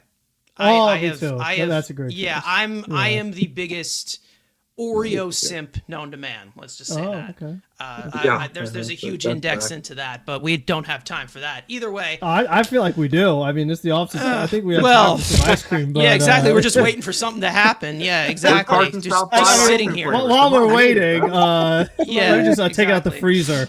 Yeah, the best design, the best ice cream design, and what is the certain best amount of ice cream? We can get into that, obviously. The advanced analytits, right? I mean, expected sprinkle. That is. Anyways. Oh, okay. Yeah. I do have an offer that, again, I didn't have this. I had this originally in our plan here for the show, and then reports went haywire and went nuts. But I think bringing this up as of right now, considering his current market and how it went last year, this is the offer that I would give to him in this take it or leave it sense of the basis, especially in term, AV, whatever. But this was the offer that I originally had here, which was 3 years, $90 million, and the salary would kind of be backloaded a little bit just because of the space on the luxury tax and players going off of it. $28 million for year 1 of the contract, $30 million for year 2, $32 million for year 3. 2029 is a $32 million conditional club option, which becomes a player option with 625 plate appearances in 2018. This would go up to $122 million in contract value. He would be ranked 52nd among major league players in over contract value. He would be second in first base rank behind Vladimir Guerrero Jr., who is not going to be passing, so it's not going to happen. And the annual value would be $30.5 million. He would be ranked 18th in AAV in the major leagues, and then, of course, second, like we said, behind Vladimir Guerrero Jr. But I think, the consensus of him being in the DH equation, maybe that makes it a little bit flexible, but I mean, I'm not adding another $30 million a year. That probably would bring down that AAV. You also have to kind of bring in the thought of Scott Boras overpay, where he's going to try and pinch every single penny out of you. So again, to me, this is the highest I would go. But I also would send a message to considering what just happened last year in protection of that. Be like, here's the offer. It's going to be here by a certain time. It'll be here the whole time. And if you don't want it, out the door you go. Like, that's the thought that I have of, that's it. Like, we're not going to do this song and dance. We're not going to drag this out, because from the initial conversation that we're getting, oh, well, they're going to start off at 7 years. I am not waiting that long for it. I'm not waiting that long for him to come down on that. So again, we don't know how quickly it's going to go, but 3 years, 90 million, a possible fourth year, maybe. I think that's the range that we're looking at. Maybe you guys have a little bit lower AVs that you would go for. That's fine. But it's like, he says no to that. Like, I'm not doing an entire song and dance. I'm not up for it. And for everyone says, well, he's the best option, you got to do the song and dance. No, I don't. I don't need to do it. Because what has this team warranted for that to happen? To keep retaining these pieces, like we said. If you want it, you want it. That's fine. But it's like, whatever. Andrew, thoughts on that? 3 years, 4 years, take it or leave it. This is on the table, or not, screw off. Yeah, it's similar to what kind of the Bregman deal. I think Bregman got the $40 million from the Red Sox last year. Again, it's a good idea, but I think, yes, you want to play that game, and yes, there are options. But I just don't think Owen's going to let him do that. And I just don't think I don't think Stearns has the balls to say, all right, enough's enough. I got shit I got to do. Take it. I don't think he has that's in him. So if I thought I had a GM like a Dave Dombrowski, that's the type of GM that would say, hey, here's my offer. Take it or leave it. I'm actually going to move on. I just don't think Cohen's going to let Stearns do it. And I don't think Stearns has the cojones to say, I don't care about the kids. I don't care about the polar bear suits. I don't think they're going to play around here. And if they get him at their price, that's the only way he's coming back. So it's going to be mid-February, and we're still going to be talking about, oh, here's a Pete Alonso update. Scott Boras said he ate a turnip today. And, it was a blue and orange turnip. Oh, that's a nice sign. Like, we're going to be playing a song and dance. And that's just how it's going to be. And we got a long winter to go. Again, there are not better options, but there are options. A fucking turnip. Turnip. Nice, man. Is that your word of the day calendar? What the fuck was that? But again, I think the offer is great. I just don't think, there's enough balls in that organization to make it, and especially for that fan backlash, especially coming off the season you just had. Like, that would be Stearns going full heel to a fan base who already despise him. So again, I do it, but I'm not David Stearns. All right. Again, I mean, there's one thing I'll throw on real quick, only because I just saw the tweet from Laura Albanese, and it's just talking about how, whether it's somebody having, whether it was Stearns having the balls to do something, or how we were joking before we went live about how, we're going to change all these things, but everyone's coming back, so we're not really changing anything. Like, when I see this comment here saying how Soto strongly advocates for re-signing Alonso and Marte on Pete, I hope we can have more times to come and more fun together. On Marte, you need a guy that helps you the most through those tough times and tries to bring the team back to where it's supposed to be. I again, like, it's comments like that, because it's your best player. Alonso is the best player on this team. When he comes out and says things like that, I think a fan base is going to try to attach to that as well and say, you got to do these things. It's what the star wants. You got to bring these guys back. It's what he wants. It's going to make him do better. We want him comfortable. We want him hitting 40 home runs and this and that. But I mean, I remember I said it on our show in the midst of McNeil and Marte doing their best during this past season. I was like, Mets fans have to be able to dream a little bit bigger and actually want better players, because it can help you in the long run, and you want sustainability so badly. Like, you have to be able to move forward. I know Pete's a different topic, but I can understand like Marte and mentorship when it came to Soto and everything, since he came up and everything, but I can't have I'm sorry, you can't have Starling Marte on this team. You can't. I'm sorry. You just can't. Yeah.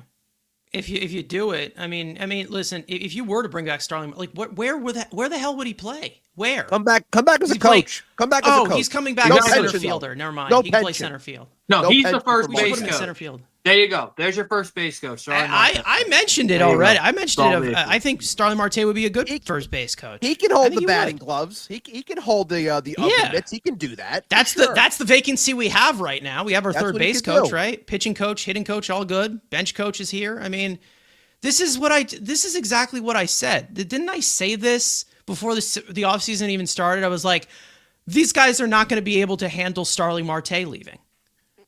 Do we understand how we're looking at this? Like, everyone is all great friends. Awesome. That's so cool. Cool story, bro. Like, I don't care. I genuinely don't care. And the fact that we're getting quotes like that after this team just catastrophically choked away a playoff spot and looked nothing like a playoff team for a majority of the season, this is what worries me. This is the type of stuff that worries me. Are we going to do another advocate report for Jeff McNeil too? Saying that, like, we can't move any of these guys. They're all friends. Like, what is this? You know what I mean? Like, this is the type of mentality that I'm like, are you kidding me? Are you serious? It's a loser mentality. That's what it is. If you want me to dig into the dirt a little bit. But hey, Juan Soto's your star, so I guess we got to bring back Starling Marte and make the bench even worse, because apparently we have 8 bench spots.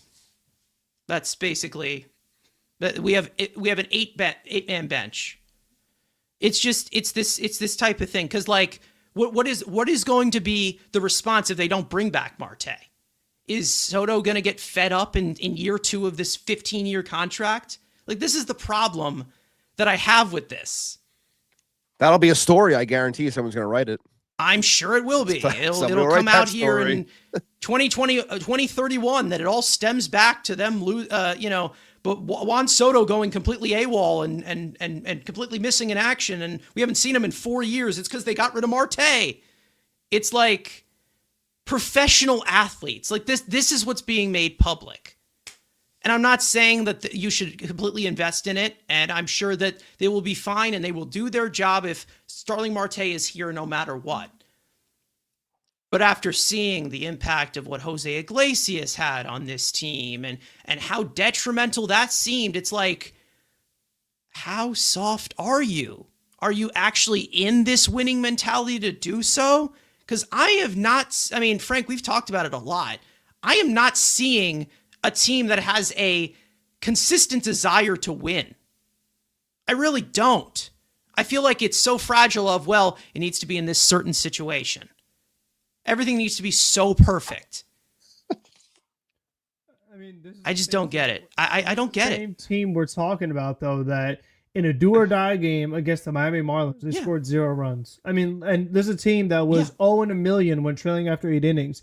Like you said, this is a team that showed no fight. I mean, there was no sense of urgency in most games, despite how much of a disappointment they were having for a long majority of the season. Like you said, I mean, there were times where they won that we were like, that was not a good brand of baseball that they just played, even though they won. So, I mean, there was just a lot of things wrong with this team. And still, like, with Marte from a veteran leadership standpoint, he again, at least on the field, I mean, he's not vocal. We know that.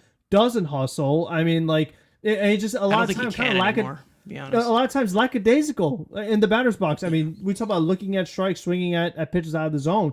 I mean, like, he did all of those things. Like, a lot of things that were wrong with the team are things that Starling Marte did. So I just don't understand why, like, this is the guy we want to, like, lead us or try to emulate. You know, maybe he's, like, a cool dude to hang out with in the clubhouse and, like, a good friend, I guess. But it's like, when we're talking about, like, true veteran leadership, that's not it. Like, that is not someone that you want to have to mentor your players and things of that nature. Even when they had lost, I mean, again, listen, I watch everything, I overreact to everything, but when they lost that last series, I know exactly where you're going to go to. Yeah. You saw this, right? Yes. Yes. Starling Marte turned to the crowd, having a total failure, total disaster collapse, pumping his fists. Like, yeah, we did it. We blew the season. Like, what are you cheering for? We're on the road anyway. Like, I mean, have some self-awareness. I mean, like, does it bother you that you were just a disaster? Definition of this season right there.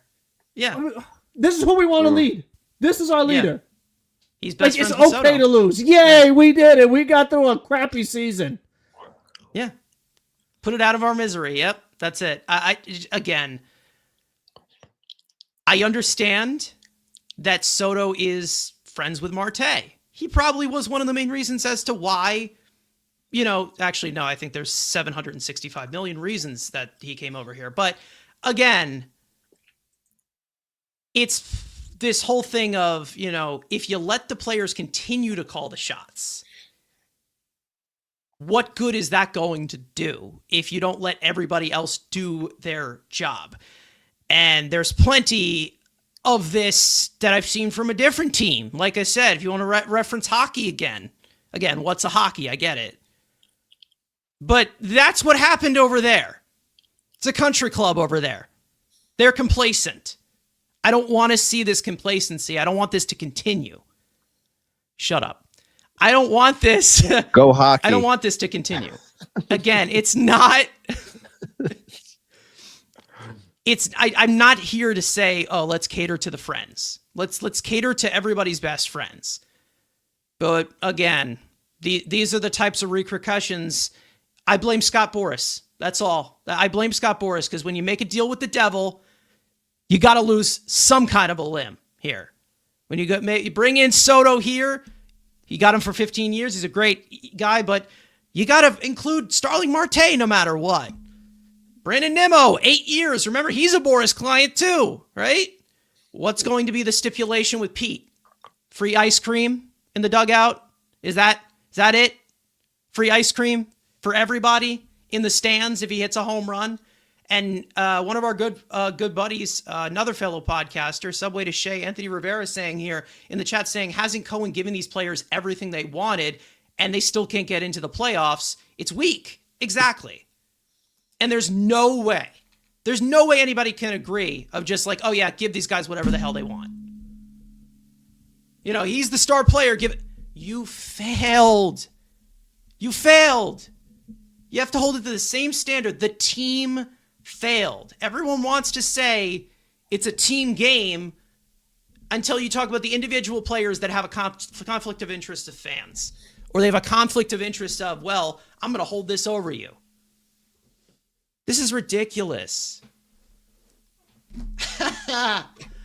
But I mean, I don't want that mentality. I don't. I hate it.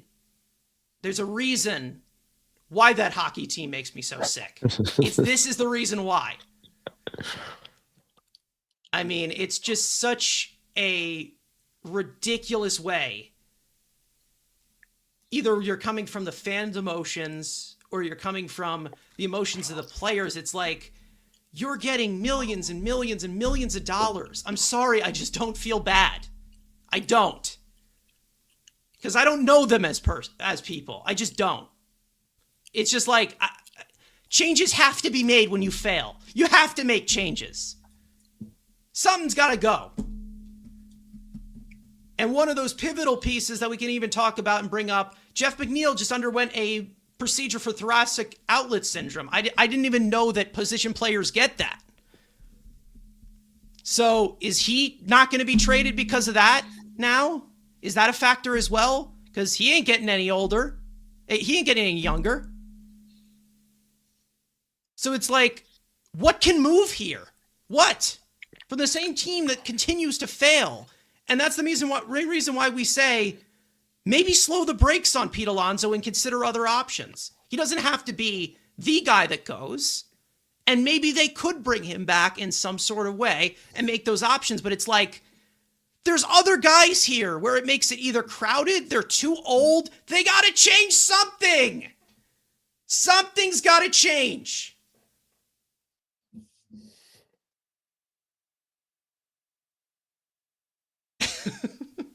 I mean, Frank, if you want to, like, I don't know how else we can say this. It's like, the team doesn't benefit from paying these players like they can carry them.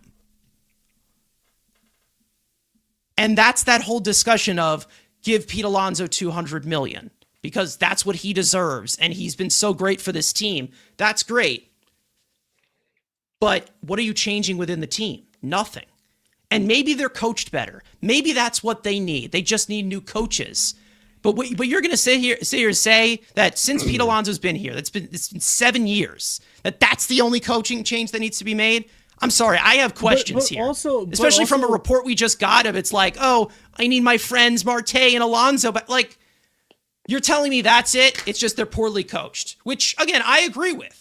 No, but the problem with that whole argument, like you said, Pete Alonso's been here a long time. He's been through 2 owners, a bunch of GMs, a bunch of hitting coaches, a bunch of managers. Like, how many times are you going to change the coaches and we're going to still say it's the coaches? And again, not all Pete's fault.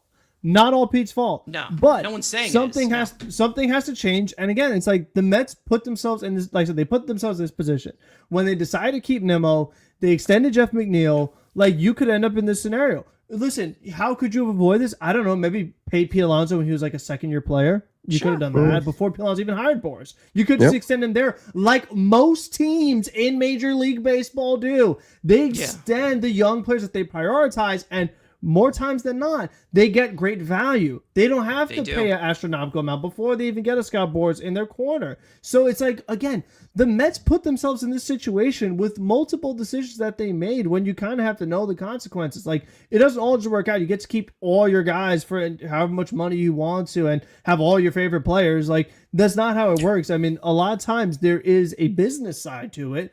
And, you know, there's a lot of things they have to account for. I mean, listen, they still have Frankie Montas on the books. Hurt. He's a disaster. Sean Manaea. I mean, these are decisions they just made this past offseason. Manaea, multi-year deal. He was not good last year. We're paying him over $20 million. So it's like, these are things you have to consider when you're adding on more contracts. Like, you already have all these other guys you're still paying who aren't good. So, I mean, where else are you going to change stuff up? You know, where else is there going to be something different that you could really do for this team? Because, again, like we're saying, like, if you traded Nimmo, let's play the game. You trade Nimmo and you say, okay, I need to pay some of the money. What am I getting for him? Like, I'm saying Nimmo didn't play great, but I trade Nimmo, and now how is my team better? Who did I get? You're getting Tatis. Oh, that's right. What you get. Yeah, the Nimmo for Tatis trade, because that's happening. Yeah, I mean, of course. Yeah. So that's what I'm saying. So it's like, we can complain about Nimmo. We say, oh, we trade Nimmo, but how did we get better? Who did we get? McNeil. Oh my gosh, it's the shoulder. He's a problem. Let's get rid of McNeil. Okay, but who did we get? Like, where did we still get better? I mean, that's the thing too, is we could say, oh, we'll get rid of these guys and we'll keep Pete.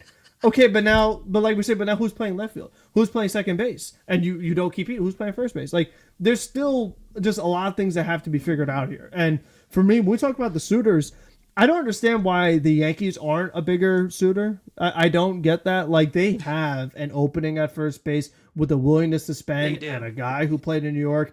And listen, with Bellinger, is he a first baseman? Is he an outfielder? We don't know. I mean, are they keeping Cody? Because, I mean, you could say the same thing for the Yankees. Why would you run back the same team? You can make the same argument. Yeah. So, I mean, I don't understand why, especially with the lengths that they're willing to go to Soto, offer over $700 million. I just don't understand why they wouldn't be in that market. But that's just me. Yeah, I mean, there's 2 contracts that we've already had videos that have been out. One came out yesterday, and one came out last week of two guys that it only makes sense to move them in order for them to make some drastic changes. Even though before they hit that surcharge, it's like $40 million. Again, one contract that you put out there with this market, you're not going to have much space to maneuver to improve this team entirely because they have as many contracts on the books as they do. And they're not in a hot mess here. But also there's a firm argument that tells you that you don't need to worry about money. Sure, that's kind of true technically because Steve Cohen is so wealthy. But then there's also this argument, like what we just said with Pete Alonso, of where will we be without Pete? What have you done with Steve Cohen's money? You've done nothing. And especially the most money that he has spent, some of these guys are not even on the team anymore. I mean, this is turning into just a full Mets Weekly rant here, but Ibby, I mean, if there's anything that you want to put onto a bow of this, it's just like, I don't know how many times the only thing, you can't have both. You know, you can't eat at every single part of the buffet here. It's like you got to do something, unless you're. I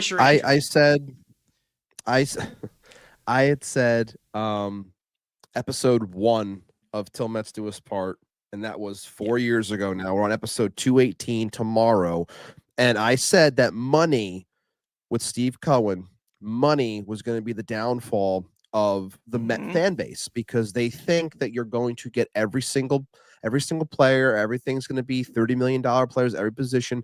It's not the way it works. It's not the way it works. And I've been saying this for a long time, and it's the truth that when you want to look at a team like the Dodgers and why they're successful and why they've become so successful over these last handful of years, it's because, yes, they have a lot of money, but they use their money properly. They use their money as a finisher. That's what when you have money, you're supposed to use it as a finisher. So when you create everything from the infrastructure standpoint and they go out there and they say, okay, we're ready to make this jump now. And then they make a trade for Mookie Betts and they extend him to a big contract that Boston wouldn't. Now it's like, okay, we are building, we're getting there. And then they play the up and down game of the luxury tax. And then they come back down and say, okay, now we're going to attack Freddie Freeman. Now we got Freddie Freeman. Like now we're cooking, and they know what they're doing. Then of course you get Shohei Ohtani, and yes, he is an anomaly because of not only the type of player that he is, but the contract that he was willing to defer. But money is meant to be a finisher. Now we have a fan base that wants money to be the end all be all when you still are trying to build everything from the inside out like you're supposed to. But this fan base doesn't like when you build from the inside out because now you're just a prospect hugger who doesn't know what they're doing and you have no balls and you don't know, like this is in Milwaukee. And it's like, I can go on, but people are just going to keep calling me a David Stearns apologist. But I guess I have more patience than people because I'm the Met fan that was screaming on the X app, formerly known as Twitter, for the last decade plus or 20 years, however freaking long I've been on there now, since 2009, screaming about how I wanted an approach. I wanted a farm system. I wanted a clear path. Like I want these things, and I feel like I'm getting it slowly with David Stearns, but nobody else seems to want this now. They just see the money and they think that they're going to get every single thing that's at the table, like Carson just said, and it's just not the way it works. You have to pick and choose the right players that are going to succeed, and I do think that David Stearns had said it before, and he believes it because he said it.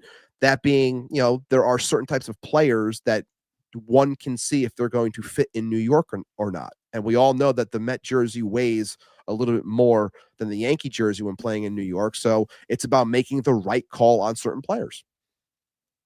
What do you think Stearns has identified good players for the Mets in his current regime? Ibby, you're talking about? Has he identified good players? I mean, like, are you saying overall? Like he's found good fits? Yes, he's found good overall fits for this Mets team. Put me on the spot looking through everything. Let's see. He's not the reason why Juan Soto's here. That's not allowed. So Juan Soto doesn't count because everyone says it's not him. Let's see. The pitching. I think most people want Juan Soto. Very few could afford Juan Soto. Like he's a different case. I will say this. I would say that the pitching is the thing that gets him hung up the most because everyone says he dollar store shops on that. And my rebuttal to that has always been he's dollar store shopping in that sense because this team had nothing and he had to wait out the growth of younger players such as Nolan McLean and Jonah Tong and Brennan Sproat, and how they're continuously getting better with other guys like Santucci and Watson and Weniger, like all those guys. Like you have to build pitching. You can't go out and spend on pitching. Like, I'm sorry, it's a mistake every time. So no, I mean, he was smart to get Severino. It worked out. Smart to let him go, I thought, at least. Was it right to bring in Montas? Looking at it now, no, it wasn't. Did I understand why he brought Montas in? I always looked at it from an innings perspective. They needed innings, and he was a guy that averaged 150 innings a year. I thought that was the idea. And do you want to spend $17 million on something like that? No, but when you don't have anything in the farm system at the time, that's what you have to do, unfortunately. So it ends up being egg on his face. But yeah, there's been some good, there's been some bad, no doubt. Yeah. Well, I think what I will say is that where he's excelled at is the minor league deals with the pitchers. I mean, that's where, and we talked about it, during the season, but like the Warrens and all these other guys that we saw out of the bullpen and the long relief role Cubs are now all fantastic. I mean, he knocked that totally out of the park. Right? Yeah, Waddell, like, I mean, a lot of like no-name guys like for the bullpen in the minor leagues. He did that exceptionally. And my thing has just been like, I wish he could do that with one hitter. One. Can I have one hitter that we could do that with? Because when you look at like, okay, well, what's the rest of baseball doing? And I watched what the Blue Jays did this past year. How many guys in that lineup did you not hear of going into the season that are not household names that all of a sudden these guys are all great? Like, where'd that come from? Lucas, one of those guys? Second, that guy. Yeah, it's like the Blue Jays had like a whole bunch of guys, and it's like, we don't have any of those. Like, we don't have one. Like, can we wait a minute. Well, Frank. The first guy that he drafted here, Carson Bench, is being talked about for center field, and people are having a shit fit over it. We'll see. I mean, listen. But what I will say though is that when it comes to Mets and player development, especially in the hitting department, it's not gone well. I mean, how many guys have started at a certain prospect rank and they all decline? They start in top 100 and they don't finish top 100. And now these guys are leaving the organization. And we still have yet to see that first wave yet. And I don't know. I think it's more of just a past whiplash, I think, from, what we've seen from a lot of our young players just not panning out. Obviously, I want to see it. I want to see like these young guys, especially the ones that David Stearns did draft with, Chris Gross by his side for the, the player development and things like that. Andy Green did a really, really good job, former Padres manager for the Mets minor league development. He's still with us. I think he's coming back next year. So again, they need that type of infrastructure of good coaches as well. They've done well so far. And like the next step was the major league level. And that's the thing that I'm like very, very hesitant about. I'm like, is the coaching change enough? Is it enough to where you're like, okay, well, we can bring back Alonso and that's it. I have questions about that. You know what I mean? I have questions. It's like, is this enough? Is this enough to get the Mets off of their bad habits? Is it? Because they're not off it yet. They just aren't. If they were, we wouldn't have to go into every season being like, oh, I don't know what's going to be here. There's a question mark here and a question mark there. And I understand, like we said, the signings that he needed to make, or the signings that Stearns did make, was because there was nothing within the system. And obviously we know that McLean, Sproat, Tong, those guys are going to get that leash. But again, there's also some other changes that do need to be made. So it's just like we said, Kodai Senga needs to be considered as a trade candidate. And if it's not him, everyone's favorite Sandy Koufax variant, David Peterson, in the final year of his control, needs to be considered as well. You'd like that, wouldn't Holmes, maybe. Somebody. Hater. Consider someone. Get rid of someone. Someone Major League Ready. The only Major League Ready player that was at the highest value that we sold high on was Jose Budo. That's it. That's all we've done. All I see this team is just waste away. And we got Tyler Rogers in return. And we got Tyler Rogers. Wait to get rid of him. We got Tyler Rogers for him. It's just like, sell high, do something. Sell high on someone. Make a change. And it doesn't matter who's running this team. Like that's the one thing that I question. It's like They botched it with Wheeler. this team will fight so hard to keep the guys that they have. And you wonder why nothing changes. It's like, yeah, you can make these additions here and then, but it's like we said with the infrastructure, that goes with the core of the team as well. So it's like, okay, Jeff McNeil's going to stay. Great. Who are you getting rid of? You can't have 100 people play second base. It can't happen. They can't be piggybacked on top. Like, this is the problem that I have with this. It's like you have 7 second basemen on this team. You have 14 third basemen. You have 7 DHs. Like, make a decision, please. I didn't expect to get so hot-headed about it, but it's just like, I can't with this mentality of, I want to keep this guy. I want to keep this guy. I want to keep this. Make a decision, please.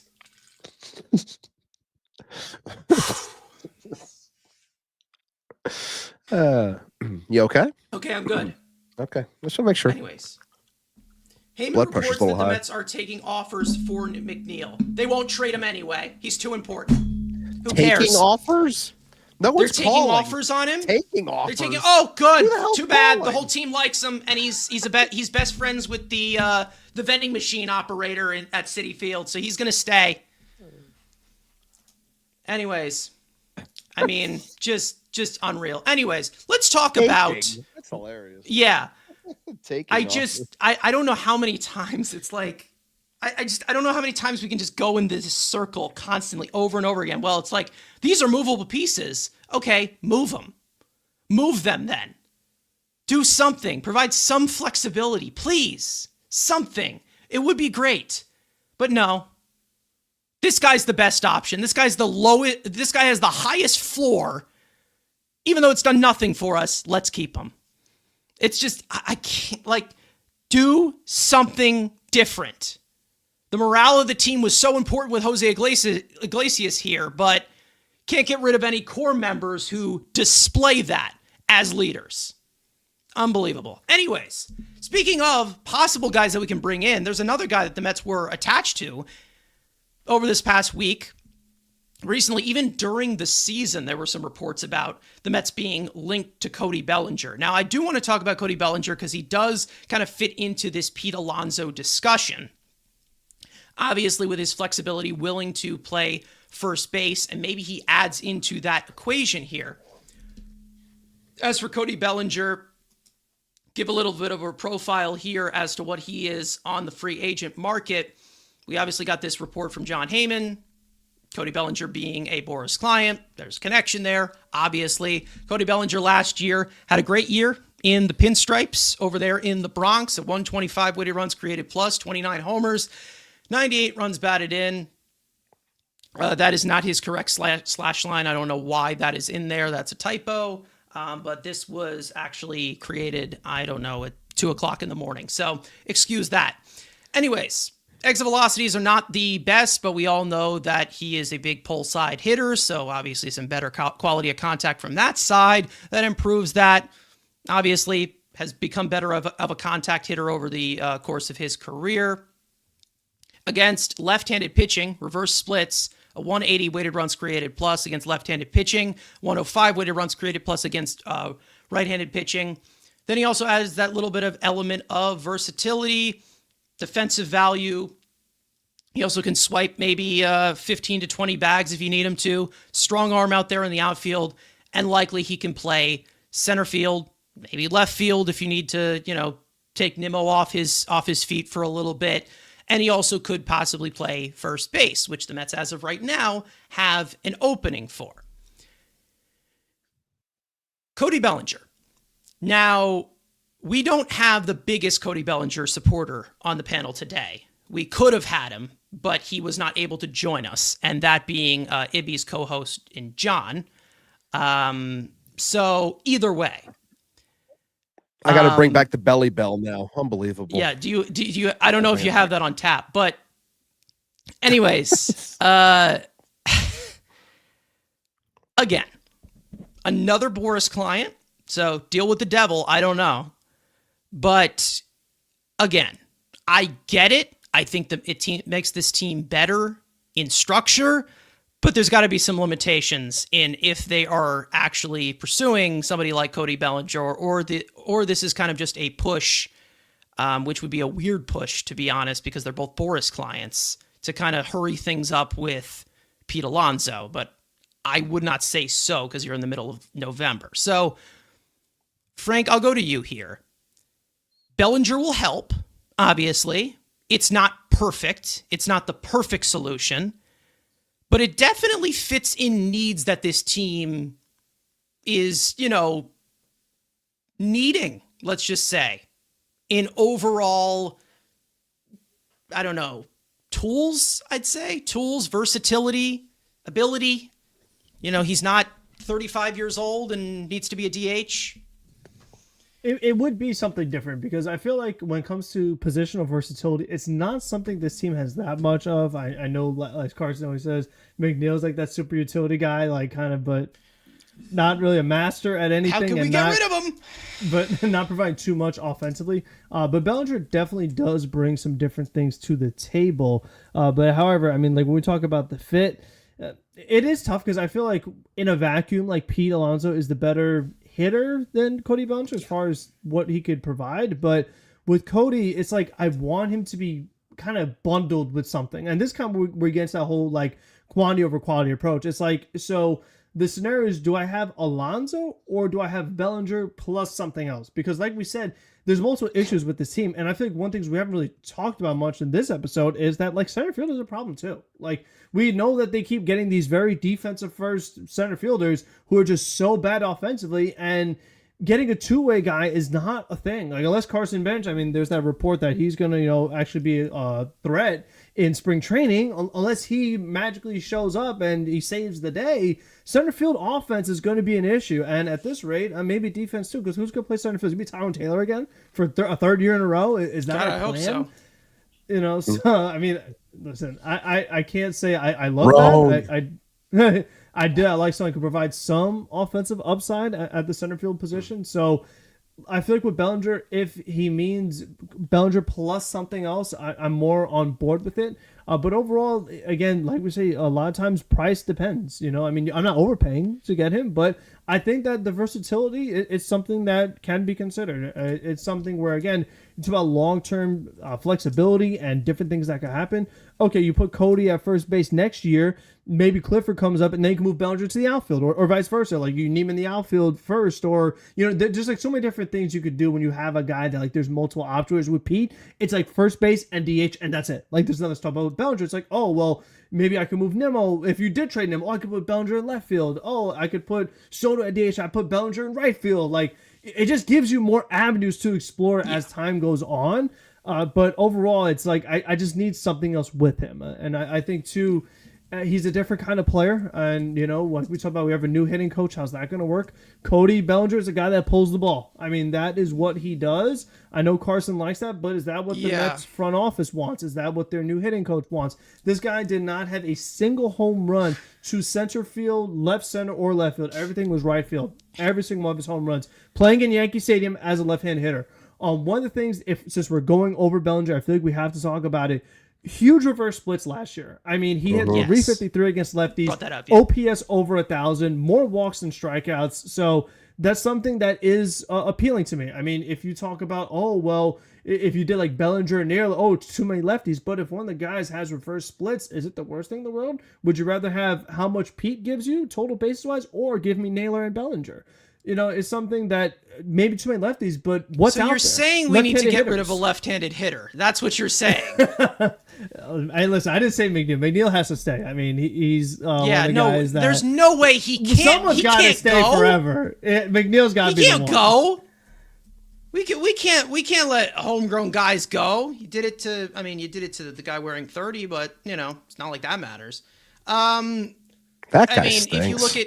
If you look at hey, he was the second worst hitter due to OPS last year. He wasn't that bad. Either way, Bellinger, 25 home runs if he played in Citi Field last year. So Okay. it's still power productive compared to Cedric Mullins or Tyrone Taylor, Jose Siri, who I don't even think can make but that's contact the with thing the too. Is baseball that anymore. like we talk about though, how many home runs did Mullins have as an Oriole compared to when he came to the Mets? Like a lot of times, Yeah. like what it says is supposed to happen, it doesn't always and happen. that was because he pulled the ball so much in the air, and that was one of the intriguing facts. I was like, okay, let's see what we can do here, but obviously, Mr. Pancake Shithead had to, but it's. Again, is the coaching enough? Again, that's another point.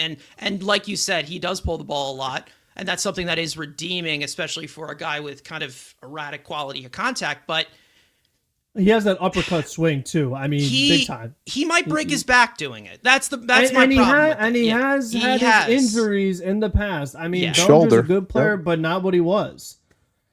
He isn't, and he was a MVP National League caliber. MVP. Yeah. He was. Yeah. So he's not that player anymore. And we've seen a rough floor from him before. It's not like we haven't. He's obviously gotten older. Maybe he's a little bit more wiser of a hitter. Obviously makes a little bit more contact. Maybe that's something that this team definitely could use. Andrew, I'll go to you on Bellinger, obviously. Again, it's a center field option. Maybe it's first base. It's not perfect. It's got some flaws, but avenue they can consider. Definitely. Yeah, I mean, we're talking all the positives. I mean, there again, he didn't grade out the best in center field. Obviously, he graded out better on the corner than he did in center. So you have to take that into consideration. Yes, he could play center field, and he still could play a probably very serviceable center field, but he's not. He didn't grade out amazing out in center. I mean, it's definitely a different type, but also we talk about the Yankee Stadium effect. You looked at his OPS on the road compared to Yankee Stadium. Yankee Stadium, I think it was 928. On the road, it was 715. So there is, there could be that, obviously, when you're playing at that right hand, and especially when you're left pull hitter in Yankee Stadium, obviously you're going to be beneficial playing there. It's definitely it's an intriguing option. Why is this brought up? I think Boris wants, it's Juan Soto 2.0. Have the Mets and the Yankees get into a bidding war for a corner outfielder, and that's why, where you can get this big deal. Also, we're talking, and this is the kind of craziest thing. Like, this is year 10 for Belly. He just turned 30. Like, he's gonna be 30 all of next year. Like, he's been in the major leagues for 10 years, and he's just getting 30. So he has a couple years younger than Alonso. So you're gonna have to tack on a few more years compared to what Alonso is. So the contract's interesting. Again, the versatility is definitely appealing, and for run prevention, he's a good defensive first baseman. He could play all three outfield spots, but that's versatile and valuable. But okay, we talk about, the bat's worse than Alonso, which is fine. Again, he's a more valuable player than Pete Alonso. But are you going to sit here and give 6 at 180, close to 200 million, 6-7 years? That's what Boris is going to want. So we had this conversation, we talked about all these long-term deals. This is going to be another 20 million north of $20 million north of 5 years. So I'm not in love with that. But if you're telling me, gun to my head, would I rather give 5 years to Alonso or 5 years to Belly? I'm gonna probably lean Belly, just because if I need him in center or left field, I can put him there. If I need him at first, I can put him there. In a perfect world, and again, if we were playing MLB The Show, or if we were playing on Dodger mode, Alonso's the DH, Belly's the first. Or are you opening day, Belly's in center, Alonso's the first, and if Benj is ready in May, you shift Belly to first, Pete to DH, and Benj plays center. But we don't play in that because, thanks Nemo, thanks Jeff McNeil, thanks Sean Manaea, all those big contracts. You don't live in that world. So everyone crying about, we can get both. I mean, we can. And I would like the Mets to go F it mode because, one, you don't know if you've got baseball next year. You have 1 year talked about this already, of guaranteed Major League Baseball. What the financial structure. I want you to go full Dodgers. Just say, fuck it. Say, I'm signing this guy, I don't care. But they're not going to do that because, again, Stearns wants to be smart and do a responsible thing. But I would love them to just whip out, crazy 1 year deal. I want you 1 year, here's $45 million. Or go nuts. You can do that for 1-year deals, but they're not going to do that, and Belly's not going to take that. So we talked about this with Alonso. I'd be a little more comfortable just because of the versatility to maybe get into bed with a longer-term deal with Belly compared to Alonso.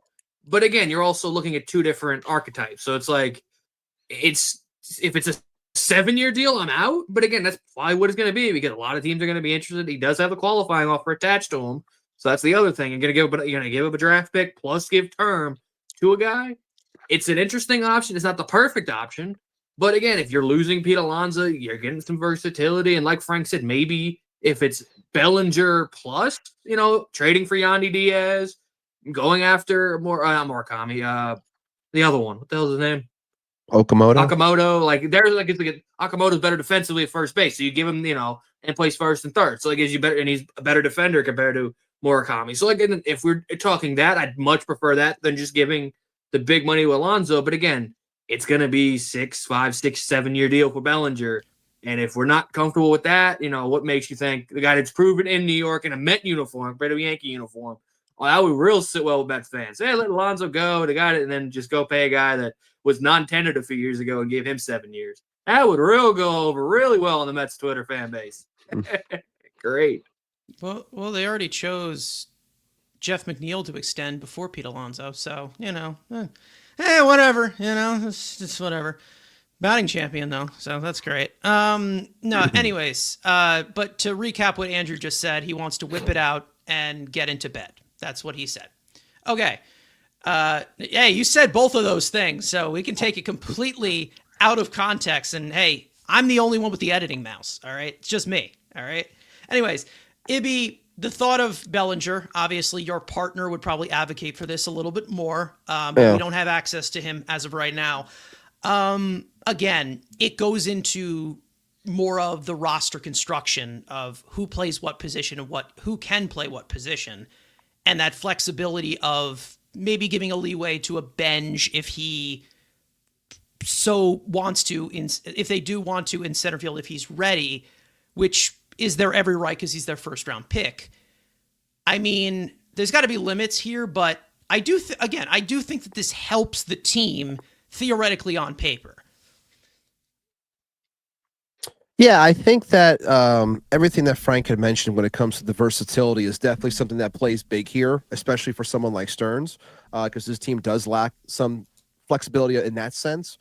So I can understand it from that standpoint, but again, bringing up what Andrew just said, it's kind of where my brain is as well, and that's, when we're talking about the years here, we're talking about similar numbers, and if you have a preference, if it's the same, that's one thing. But I kind of feel like it's going to be different. And I think it's more like, I think Pete's going to be struggling to get 4 or 5 years. And I think Bellinger is going to be pushing more for 6 or 7 years, something like that. And I wouldn't be shocked if Boris, uses the Nimmo contract as a baseline for Bellinger. Like that wouldn't shock me either. And I don't see, as you guys just mentioned before, I have a hard time with a guy that was given away basically by the Cubs. Couldn't get rid of him quicker. And I know guys can turn their careers around. Things can happen. You can find money in the end, but I have a hard time giving this guy, 6, 7 years, even with the versatility, even though it's a change for this team. I like if it was 6 or 7 years for Bellinger versus 4 years for Pete, I would choose Pete in that scenario. I would, even though it wouldn't help us with the flexibility, but I don't want to be married to the idea of an aging Belly. And Andrew bringing up the the home and away splits and the dead pull and Yankee. And I know Carson said that he would have still had 26 home runs at City last year, whatever it may have been. Yeah, still solid, but I still worry about that changeover, because there is one, no matter what people say. Like there is, like not everyone's gonna be like a Soto when it comes to going from the Yankees to the Mets. It's a little bit different, especially that first year, and especially if you're coming in that spot and you're viewed, if this was to happen, you're viewed as the guy who replaced Pete Alonso. Like I think that's hard, because I don't expect Bellinger to come in and hit 40 home runs. I don't. I think he would come in and hit 20, 20 home runs or 25 home runs, but play solid defense. And that wouldn't be enough for people because they would say the offense is dragging. The offense is dead 5 through 9. Like this is we need more. Yeah. We need more here. And I think that would be a disservice to him as well. But I also, me just speaking out loud, I've been saying this for a while. I don't think Bellinger is leaving the Yankees because I think the Yankees are going to do everything that they can to lock him up just so they don't have to hear the noise of trying to go after Kyle Tucker, because I don't think that they want to. And I think that they would much rather have the cheaper option in Bellinger. He was there. He proved it. Yes, it would be running it back for them, but it's a cheaper, manageable, easy fix for them just to bring that back and then try to work around the edges a little bit more, as opposed to paying $400 million for Tucker, which I don't think that they want to do. So I think the whole moot, in my opinion, but I can understand why Stearns is interested. But me, I'm very cautious on Bellinger. I know John is more gung-ho about it, but me, I'm a little bit more reserved. Yeah, I listen, I know what he could give to a team making a deep playoff run, because he's done very well in those positions as well. He's very experienced in that way, and he still has a lot left in him. He does. But this is also the fact of some of you guys already said it. I don't see this guy aging well. I just don't. I don't see it at all. Maybe it's just the sudden movements of this guy's batting stance, of where he just turns his entire body. And we've already seen factors of that younger in his career of doing so. Again, it's not something like I'm saying of a trap free agent, but it has a risk to it. And Bellinger on 5, 7, 6, I saw 6 years, 180 as a possibility. No, sorry. No way. Not going to happen whatsoever. But again, I think that it's the main reason as to why he can harvest that market and have that possibility, even though he was one of the Boris unsigned, along with, what was it? It was like Chapman. Like there was 4 that was unsigned like 2 years ago. Yeah. JD Martinez was one of them. Even though he was one of those guys, he obviously, without the qualifying offer attached to him, he's a little bit more maybe attractive compared to maybe another guy who maybe is seen as a cheaper option, his teammate Trent Grisham, because he has the qualifying offer attached to him. And Trent Grisham coming off of a fantastic year as well, but is also older than Cody Bellinger. Am I wrong? Or maybe he's younger. He might be. I'm not sure. But we saw what a qualifying offer can do to a he's a year younger than him. He's 29. He would be, I guess I'm gonna guess he would be. The mustache 30. ages him. That's what it was. Yeah, the mustache ages him. So that's basically it. You look like the Monopoly man. You're gonna be treated like an old-fashioned guy. Like he's tying to the railroad track. That's what he was doing. Yep, exactly. I mean, listen, I think that's a certain look that I don't think the Mets have ever had. Have they? I mean, they did the facial hair thing with the pitchers or something for a second with the young pitchers, but that was it. But again, I don't see this aging well. If it was 2-3 years, maybe, because you can shift him over to first base if you like what you're seeing from Benj and you want to give him a chance. Because this is basically talking about him with Alonso out of the equation, even with him in the equation, like we said, DH time. But again, in 2026, Pete Alonso is not just going to be a DH, because if that were true, he would be, getting lower than $25 million a year, because that's what DHs are kind of valued at. Even though there is that one in LA right now who it's a different story, but again, he can throw the ball as well 100 miles an hour off the mound. So again, I think it helps the team. I get exactly why they would be interested, but there has to be limits in this situation, because we've seen a very worst of Cody Bellinger and we've seen a very best of Cody Bellinger. And we know that his very best, he's not going to reach. He isn't going to, because his very best 2019 was an undeniable, like he was first in every single category, and that won him the National League MVP. So again, I think there's still a few good years left in him, maybe either offensively or overall production, kind of similar to Nimmo, but he's not going to age well. I just don't see that happening. And I probably have a little bit more of aging concern about Bellinger compared to Alonso. Little bit of a margin. Little bit. Mainly it's just because he plays a more, a more, like, more taxing position, basically. But again, guys age, they age. We've seen first baseman's age, we've seen outfielders age.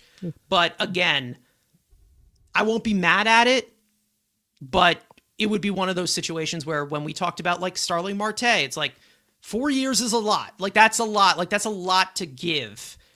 Term is a lot to give, especially when we're talking about all these contracts that they've already put on the books already. Maybe if you want to add anything. No, I got nothing else. I got nothing else there. No. No. All right. Well, we're going to actually wrap it up here because we already went past the 2 hours. I feel like, we probably could go forever more, but we don't want any more stories to break and shift us off of everything else. But either way, some other things that I just want to mention real quick. Ronnie Mauricio is going to be playing Dominican Winter League. I know everybody is going to be very scared about that because he got hurt that last time, but he needs to get those reps in because he was just sitting on the bench. Frank, I will turn this one over to you for any last comments. Drew Smith's club option was declined. Yes. Brooks Raley is back, and Nate Lavender is back. But I probably should have cued Ibby in on that one. So that was bad production quality work by me. Frank, Drew Smith, any final goodbye? Goodbye. See you later. I'm sure he'll be back some way, one way or another. I mean, how many pitchers the Mets use this year? Do you feel like they're not going to go back to the well and give him a phone call? I mean, I wouldn't be surprised if somehow, some way he still ends up back here with how many guys they went through. So we'll see. But then they got to add some more guys to this bullpen. And who knows? Maybe they bring back Drew Smith to be a closer because they still need one. A couple things I will say because I didn't get to mention it.